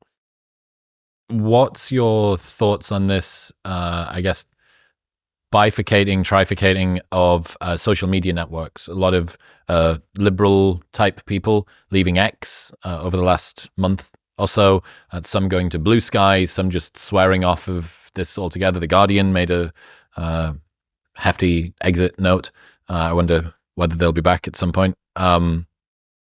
What are the implications of not only people being within their own echo chambers on the same platform, but being within their own echo chambers now that are entire universes apart? Yeah, I don't think that's really happened in the sense that people think it's happened. I think what's happened is a lot of people have made loud exits. I don't think that the vast majority of those left-wing people have left to X. Some have. They post more on Instagram now or whatever. But broadly speaking, nobody wants to be on the third best social media platform. The network effect is very real. Mm-hmm. And so I don't think we're actually going to split off into our own political commentary websites, because the interaction is quite valuable with different sides. But we will see how that evolves. I mean, one of the things I am hopeful with X is that I was incredibly grateful to Elon for buying it and for the changes that he's made. But I do think there's more work to do, things that he himself identified when he took over, like dealing with the bot issue. And it has become a bit of a cesspit. It really has. The shit posting is real. Yeah, and so... Do you think Trump would have got in if Elon hadn't bought X? Nobody knows. I suspect not, but maybe he would have done. I don't think anybody really knows. Mm-hmm. I think Elon's support and X was a big factor. Cool thought experiment, though. But I really hope that over time what happens is Elon continues to improve X, and there are improvements that could be made. And certainly finding a way... Like, I don't need to see the N-word in every reply thread. Do you know what I mean? Do you see what I'm saying? Yeah. Like that would be quite nice. And I'm sure there's ways of dealing with that. You know, Eric Weinstein, when we had him on, we had a kind of back and forth, and I sort of accused him of not having solutions. And I don't have solutions exactly, but I think the problem Jordan Peterson put his finger on a long time ago is that online anonymity causes a lot of issues. Online anonymity is also extremely valuable, but there's got to be some way of finding some kind of golden middle. There are no solutions, only trade-offs. Right. What was it that he once said? Anonymity online has driven the proximate price of being a prick down to zero. Mm-hmm. And so my point is, I'm not a snowflake who's triggered by some unpleasant word in the thing. I just recognize that if we're going to have a public square, the most retarded person ever shouting the most offensive word that he can think of the loudest is probably not conducive to a healthy discussion. And also, is it an enjoyable environment to be in? That's you want right. to go onto social media, you know, everybody's seen this. It was Tristan Harris or the litany of limbic hijack techniques that we've seen from intermittent schedule rewards to designs being taken from gambling and casinos and stuff, all of that stuff. Even if that is all happening, at least trying to restrict down to make it an enjoyable experience. If you're going to hack my fundamental psychology to get me addicted to this app, at least have the thing that I'm addicted to, the content that I'm addicted to, be something that once I finish up, I go, So I went to this Spotify event in LA a couple of weeks ago. They announced this new creator partner program thing.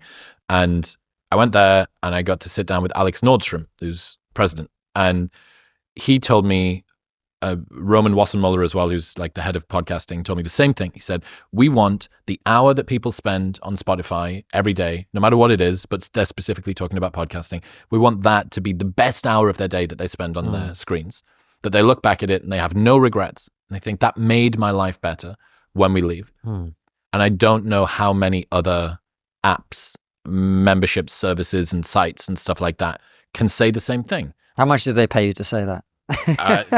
Nothing yet, but I think it's genuinely true. When I reflect on my own experience, when I reflect on my own use of these sorts of platforms, I can't always say the same thing for YouTube. I need to be more disciplined on YouTube. It's like a tool that can be used for good or evil on YouTube, and then as we get more toward Instagram, it sort of skews a little bit darker. The 5 times a year that I go onto TikTok, I'm like, oh my god, it's a potent fucking fuel. Substack, I would say, for me, is even more reliably better. Oh, Substack's amazing. Hours spent than on Spotify, but more effortful. Yes, you have to read. Exactly. Even if I listen, voiceovers and stuff like that. But yeah, I really, really hope that energy can kind of be a little bit more infused. And I'm aware that is going to damage time on site, that's going to reduce interaction, that's going to reduce engagement, that's going to make companies less profitable in some ways or whatever. But I wonder whether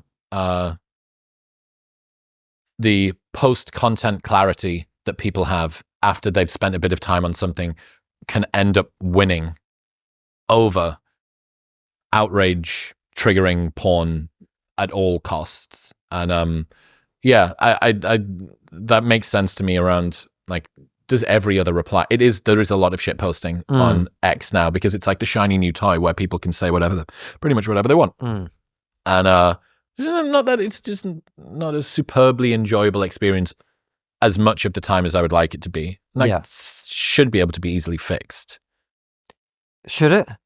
I would hope so. I think that if you can curate your algorithm in a manner where you can say, hey, I want to step in. I'm not limiting free speech at all. It's like that's not the sort of stuff I want to see. I don't see music from very many jazz bands on Spotify. The YouTube algorithm tends to show me stuff, for the most part, that I actually agree with. YouTube doesn't outrage porn you all that much with opposing point of view. Now, maybe that's echo chambery, and obviously lots of content creators that you like may find something not that you agree with, but something they disagree with, which you will also disagree with.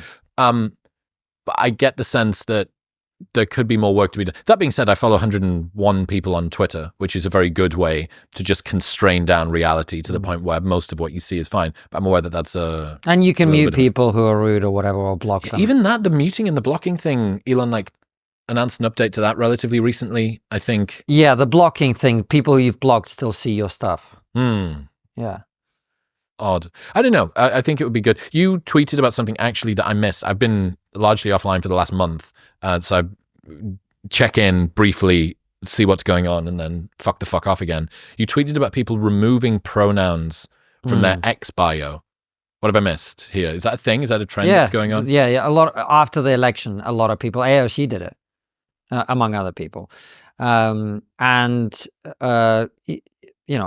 what I said about that is they were sheep when they put them in their bios, and they're sheep now when they're removing them. And I think that's true. And the point I was trying to make is not that I don't welcome people doing that.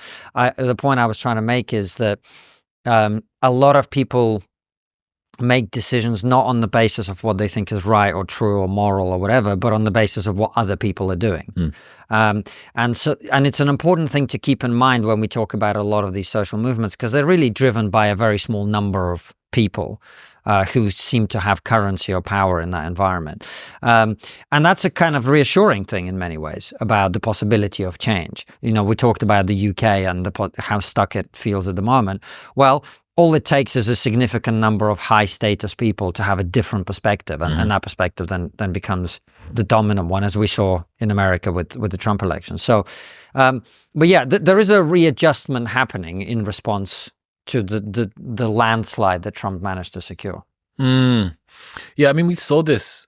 I think my favorite examples of this are how quickly the word politically correct became sort of impossible to use unironically. And then the word woke, the feedback mechanism on woke, was what felt like to me within 6 months, that it was a word nobody used, a word that certain people used in an unironic way, almost immediately alchemized into a word that could not be used unironically, and now there needs to be something else, socially aware or whatever. I'm not sure what it is.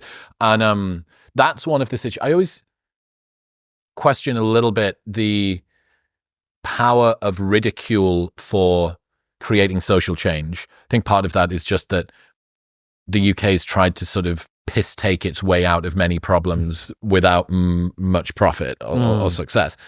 But that is one of those examples where you think it was a word that people didn't like and very quickly had pushback against it, and it was here and gone before you even knew it. You know what I mean? Yeah.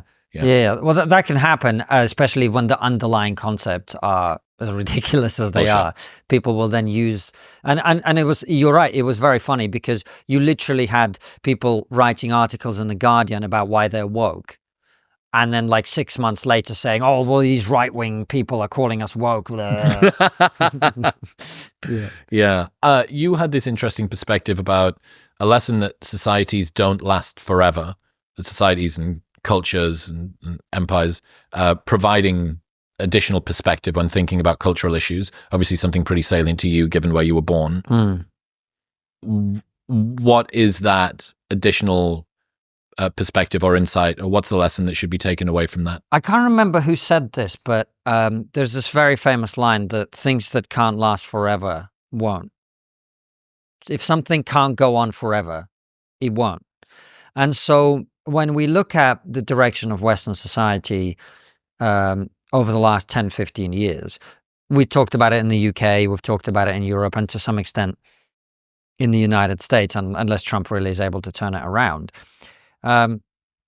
If you run very high levels of debt, if you have high levels of crime, if you have high levels of illegal and legal immigration that fundamentally change the values and culture of a country, if you refuse to prioritize the citizens of your own country and say, we want to take care of our people, if you refuse to pursue economic growth at the cost of other things, because that's what you have to do because everything is trade-off. So if you want more economic growth, you might have less climate obsession or whatever.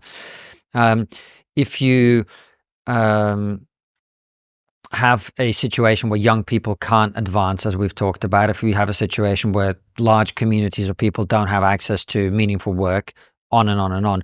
If that goes on for a period of time, I know from my Soviet experience that societies don't always last forever. And then if you actually look at history, you know that no society lasted forever, ever. So when things are bad and continually so and keep getting worse, and this is maintained over a period of time, and on top of that, you're told actually this is the right way to go, it's not unreasonable in that situation to say, well, if we carry on going in this direction, this is going to end badly. Now, at the same time, people like me who make this point often get accused of like scaremongering and whatever, you know, and it's true. Like I remember in the 90s when I was talking to my dad about my job prospects, he was like, look, definitely don't be a lawyer because on current trends by the year 2000, everyone in the world is going to be a lawyer. Now, surprise, surprise, not everyone in the world is a lawyer. And so societies do change track over time and people change track over time.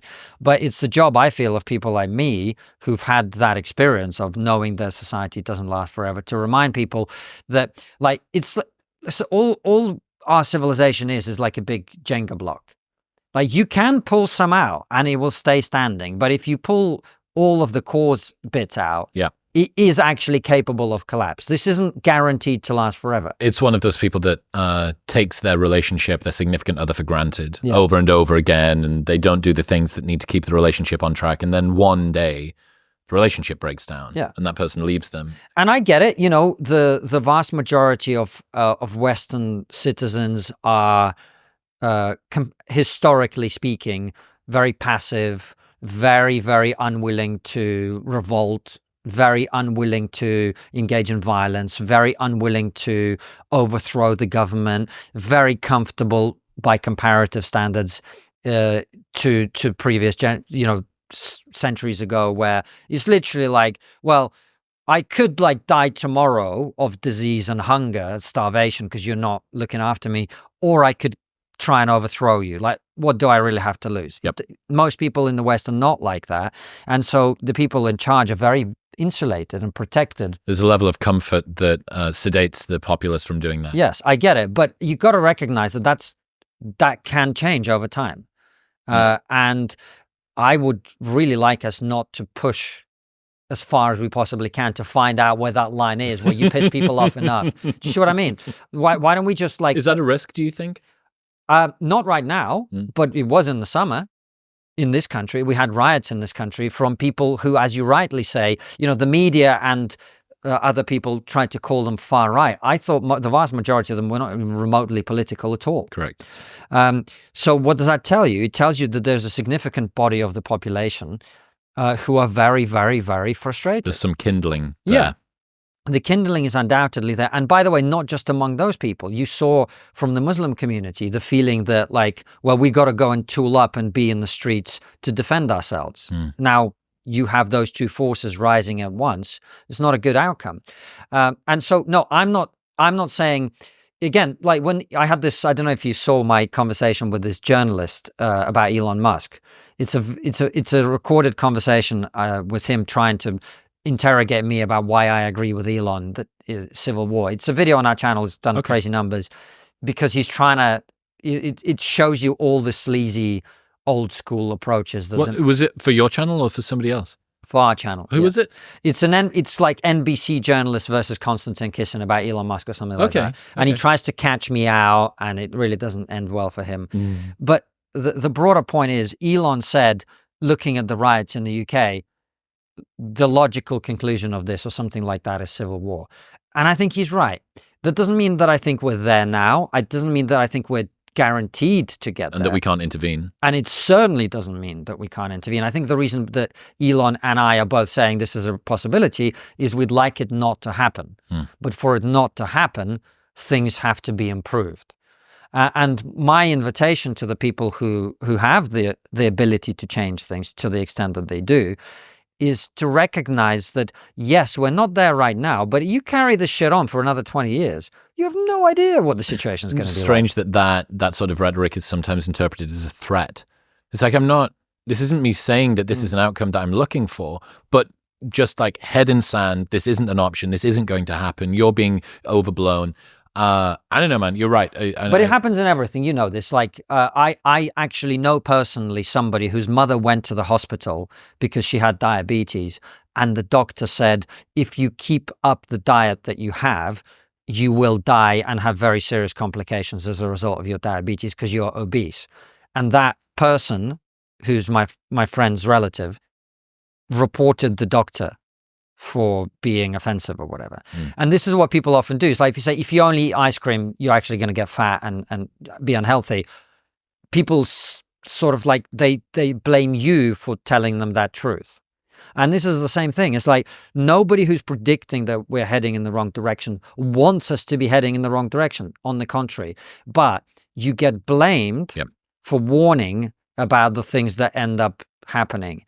And it doesn't make any sense to me. So just to be clear, I want the West to be prosperous, successful. I want it absolutely, unashamedly, to be the dominant civilization in the world. I don't want any of this multipolar bollocks. Our civilization is the best civilization on the planet. Its values, such as they were classically, not a lot of all this other rainbow bullshit, are the right values. They're the best values human beings have ever come up with. Freedom, in every form, liberty, the capitalist model, which has areas that need managing carefully, but broadly speaking is about unleashing the talents of human beings and rewarding them for cooperation. And all of these other things that we've developed over time, they are the best values. I'm not saying we have to go and impose them on anybody else. In fact, that's not how freedom works. People have to buy into it. And so, I'm not into going and bombing Iraq into democracy, bombing Afghanistan into freedom, because clearly it doesn't work. But our civilization is the best. Our civilization needs to be strong, confident, prosperous, and united. And that is very far from where we are. And that's the goal I'd like us to be working with. So when I say we're heading in the wrong direction, what I mean is let's head in this direction instead. Yes. I'm interested in how your worldview's changed since becoming a dad. Somebody that spent a good bit of time sort of thinking about this stuff. How am I positioned within society, within culture, with, broad perspective on different cultures, different backgrounds, the directions that things can go in, the time that you spend professionally doing this stuff. But then you have a very visceral experience, which is mini-me in the world. What have you learned? Has much changed? Have you been surprised by anything? First of all, it changes you in a way that isn't conscious, first and foremost. So I remember literally like a week after finding out that my wife was pregnant, I was driving into the studio, someone cut in front of me, and I later realized I hadn't reacted in the way that I used to react. So in the past, I would have been like, "What are you doing?" And I was just like, you know what? I've got somewhere to be. I haven't got time for this bullshit, you know? So it changes you in that way. It's a very humbling experience for a number of reasons. One of them is my firm belief is that you can never be happy until you've forgiven your parents. I don't think it's possible. I don't think a human being can be happy until they've forgiven their parents. Forgiven isn't the same as condone, accept that what they did was right in every way. You just can't be happy and fulfilled until you've let go of the resentments that everyone has towards their parents one way or another. Everybody has them. Even the people who had the best childhood, there was still, you know, when they put the egg on your silver plate, you know, there was something imperfect about it or whatever. So one of the things that really helps with that, I found, is that you've got the mini-me, as you say, and you suddenly recognize, oh, wait, I am doing the best with the resources that I have, and I'm not perfect. And then I look back at my parents. So my parents had me when my mother had been 18 for 4 days. My dad was 20. I was an accident. There were two deeply impoverished students in Moscow in the Soviet Union in the 1980s. There were no books about raising kids. There was no internet. There was no, can I Google this? Can I Google that? My mum, tells the story to this day of how one day when I was a toddler, she came home and discovered me as a toddler. Maybe not even came home. Maybe she was in another room or something. And I had this triangular pack of milk that I was glugging, this carton of milk that we had in the Soviet Union, drinking it. And she was horrified because she was using that milk to make the porridge or whatever. And that was the only milk that we could afford that day. So when I look at that versus the opportunity I have with my son and compare, it gives me a lot more compassion for them and the way that they were versus the way that I am now. So you found in some ways reflection, healing of your own childhood in fatherhood. Yeah. Now, to be honest with you, I don't think that like having a child isn't going to solve all those problems, but it's certainly a helpful factor in understanding the context of that. And it's just very humbling in understanding your own imperfections, recognizing that you don't always behave in the best way, and then actually taking action to remedy that and realizing this, I've gone to the next level. Now I have to be at the next level. I have to be better. I have to be, I have to deal with the shit that I still haven't dealt with that I didn't realize I had, and all of that stuff. So on a personal development perspective, amazing. Then it connects you fundamentally, I believe, with the past and the future in a way that nothing else does. It connects you with the past in the sense that you recognize that you are just passing on some things that happened for centuries before you got here. And also that you're the custodian of the future. And that your child is going to be the custodian of the future too. So to that extent, it makes me think much more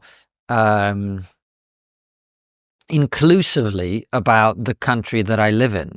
It makes me want to contribute more, to be a more positive influence in the world, to improve the society that I live in, or as we talked about earlier, to find one that matches my values and creates the opportunities I want for my children going forward. So it makes me really, really care about the place that I live in, because I know that I will be living here even after I'm dead. You see what I mean?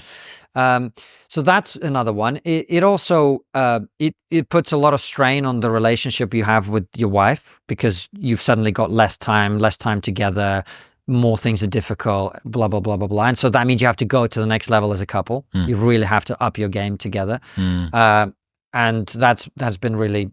Did your background, I'm interested, people might not know this, but you've done quite a bit of sort of emotional work things, courses, so on and so forth that we've spoken about.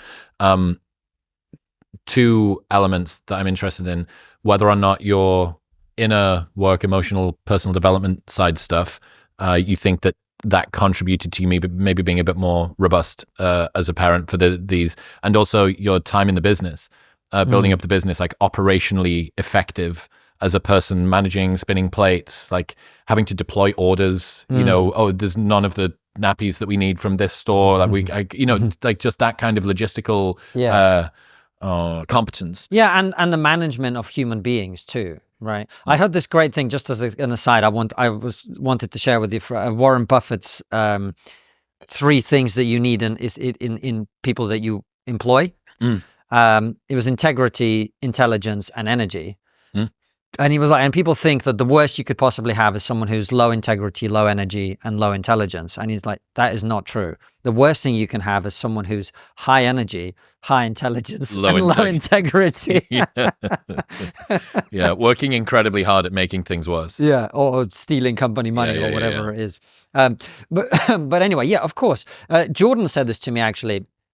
I remember talking about this, and he asked me, about what difference running trigonometry had made, and I talked about managing people, and he was like, "Oh yeah, running a business is like fatherhood by proxy," which I think to some extent it is. Hopefully, your employees are not bawling their eyes out and shitting their pants every 2 hours, but nonetheless, depends how many episodes we try to do in a day. Yeah.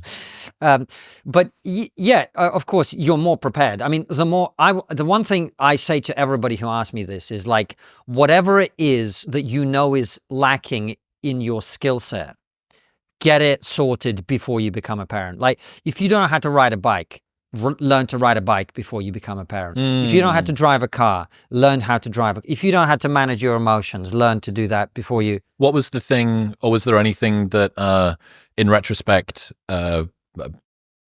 like potential father Konstantin, you'd have been like, hey man, you've got 9 months, like fucking, that's a good area that you could focus on, so you don't need to do it once he's arrived. The most important thing is, I think it's a mistake most people made.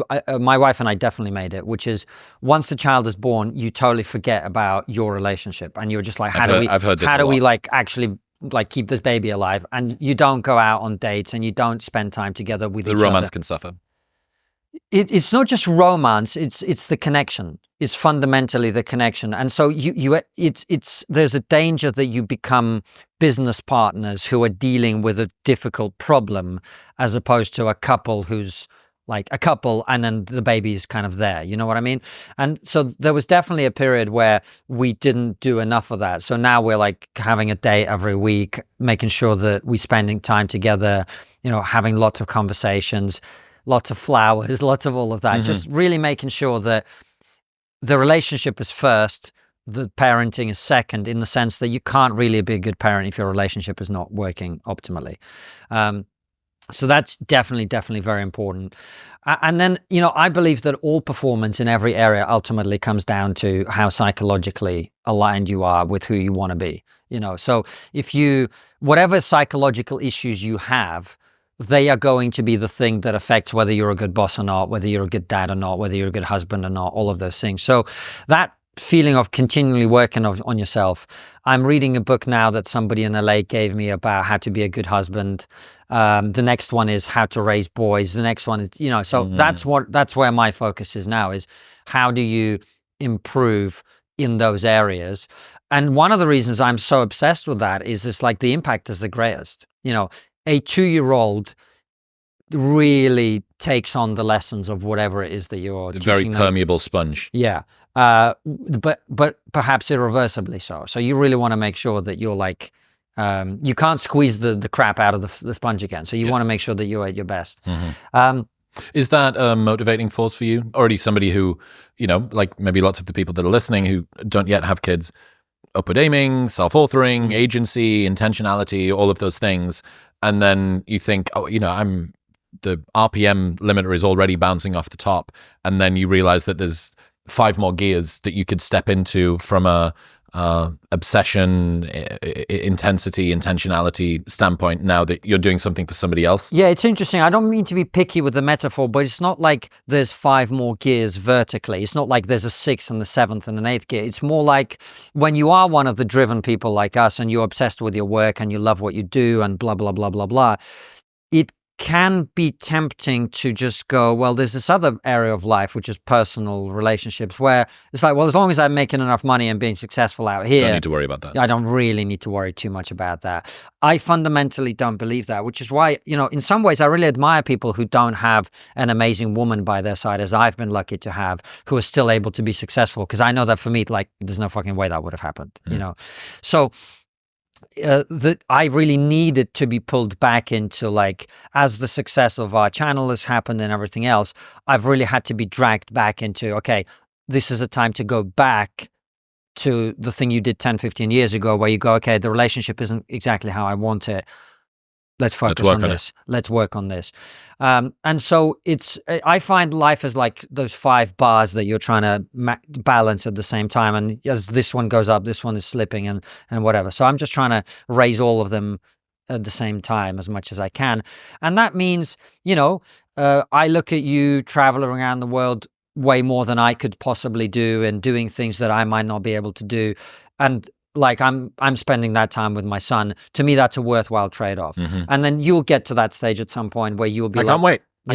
And, my friend a few years ago in Austin said to me, he's a successful guy, big business, besotted, smitten with his new partner. And they're starting to talk about engagements and kids and all the rest of this stuff. And he said, I realized I spent most of my 20s and half of my 30s making myself into the person I wanted to be as a father. Mm-hmm. And I thought, how beautiful way to alchemize all of the stuff you do. Because there is a kind of sterile isolation to doing things just for yourself. Even if they're grand, even if they are you enacting your logos forward, actualizing your purpose and stuff, and they can still give you meaning.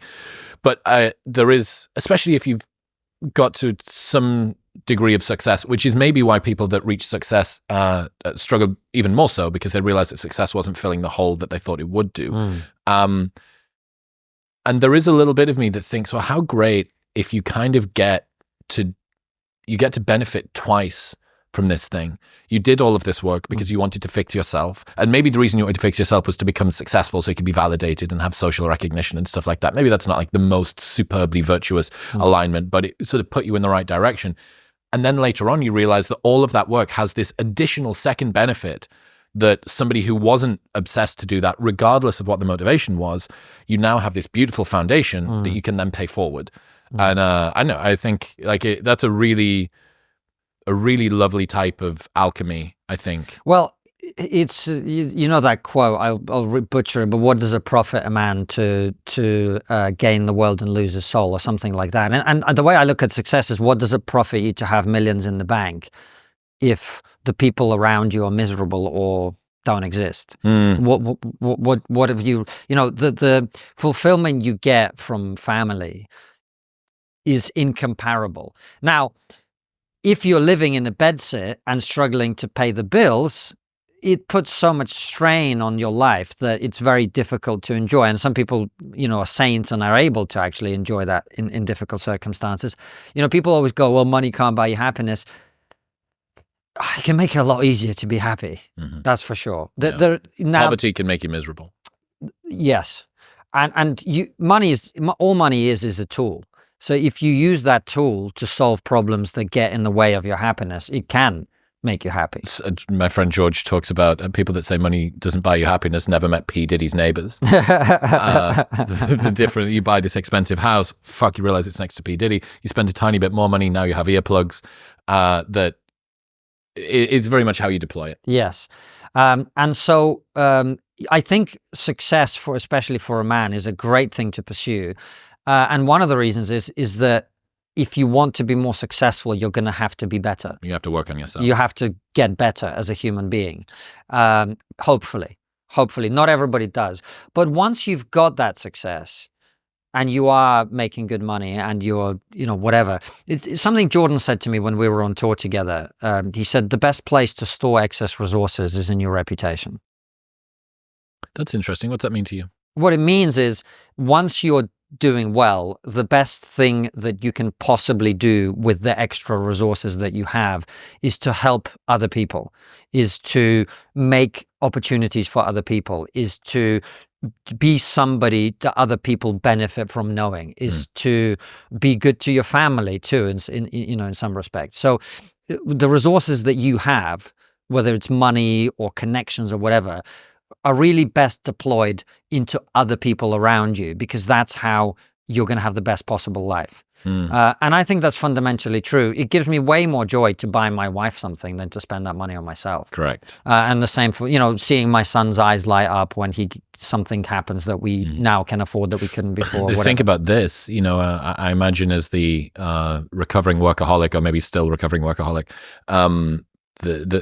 you may be, and I almost certainly will have to be, that I'm not recovering. No, I love work. I understand. I will always love work. But think about it this way. There's this lovely insight from James Clear where he says that if you're already at a level of material comfort, trading quality of life for more money is a bad deal. And the level of success, the level of material comfort, so on and so forth. One of the best gifts that you can give, which is totally non-obvious, is to say, I'm going to leave additional revenue on the table, or I'm going to leave additional life experiences, travel the world less, do fewer live events, which all of this stuff you could do more, in order to do that. And how much does son's eyes light up from new toy truck versus from daddy being at home for an additional 5 hours a week?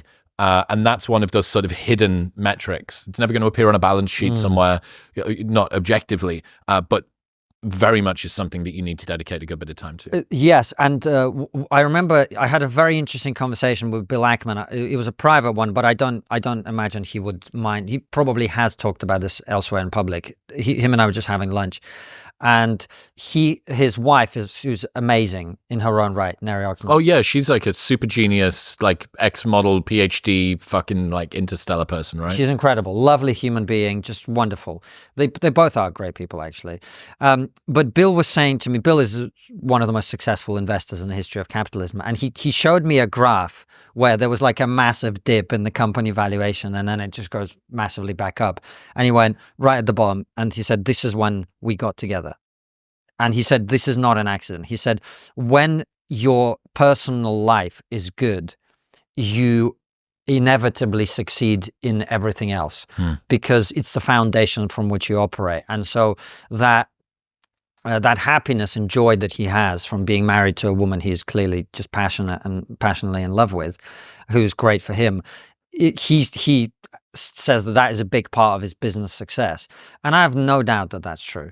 When the foundation of everything that you're doing is strong, it's so much easier to do everything else. It's probably I mean, I'm hardly an expert on bodybuilding, but but I imagine if you've got a weak core and you do lots of really heavy lifting, it's probably not that good for you, right? And so to me, family and the relationships you have with the people around you are really that core that you build everything else on. Very interesting. Konstantin Kisin, ladies and gentlemen, dudes, I appreciate the heck out of you. I always love having a chat. Where should people go? I'm going to keep up to date with everything you're doing. My Substack, konstantinkisin.com, and Trigonometry, the YouTube channel and podcast. Highly recommended. Also, I think that you have done a great job of writing a book and selling it by the sentence. We do the article, then you get early access on that. That's monetized. Then that gets put into a spoken script that people can watch on the YouTube. Then that'll get Everyone's clipped. copying that now. Have you noticed? I have somewhat. It is a price that you're going to pay for finding anything that's effective. effective. I love it. This is one of the things that people get very upset in our space about, like stealing ideas. And I'm like, they're not stealing. They're proof of concepting what I've done. Precisely correct. That's great. I want more great people to be doing exactly the thing and this is, I was not always like this. This is one of the things I've learned. And actually the person I've learned Your that positive from... equanimity. The person I've learned that from is Rogan, undoubtedly. Yeah. Because he's like, you should have a podcast. You should have everyone gets a podcast. Whereas most people mentality when they're ahead of everybody else is like, yeah, no, tighten, stay out, shut it down. Yep. And Joe's like, there's enough in this world. More for everybody. There's more for everybody. Yeah. And that, let's grow the pie instead of obsess about how we divide the pie. It's a much nicer way to operate as well. It's the best. It's the best. It's awesome, man. I really think that the stuff that you're putting out, this sort of position that you guys have carved for yourselves, is super interesting, and long may it continue. Well, I appreciate you as well, man. And you've had amazing success this year, so congratulations. You're going to cut this out like last time. Last time I said, well done, congratulations, and you cut it out of the episode. Don't do it again. Okay. Dean, did you listen to that? Stop it. All right. Appreciate you, man. Until next time. Thanks, brother. Appreciate it. Hello, everybody. Thank you very much for tuning in. If you enjoyed that episode with Konstantin, my full-length conversation with the one and only Dr. Jordan Peterson is waiting for you right here. It's very good. Come on.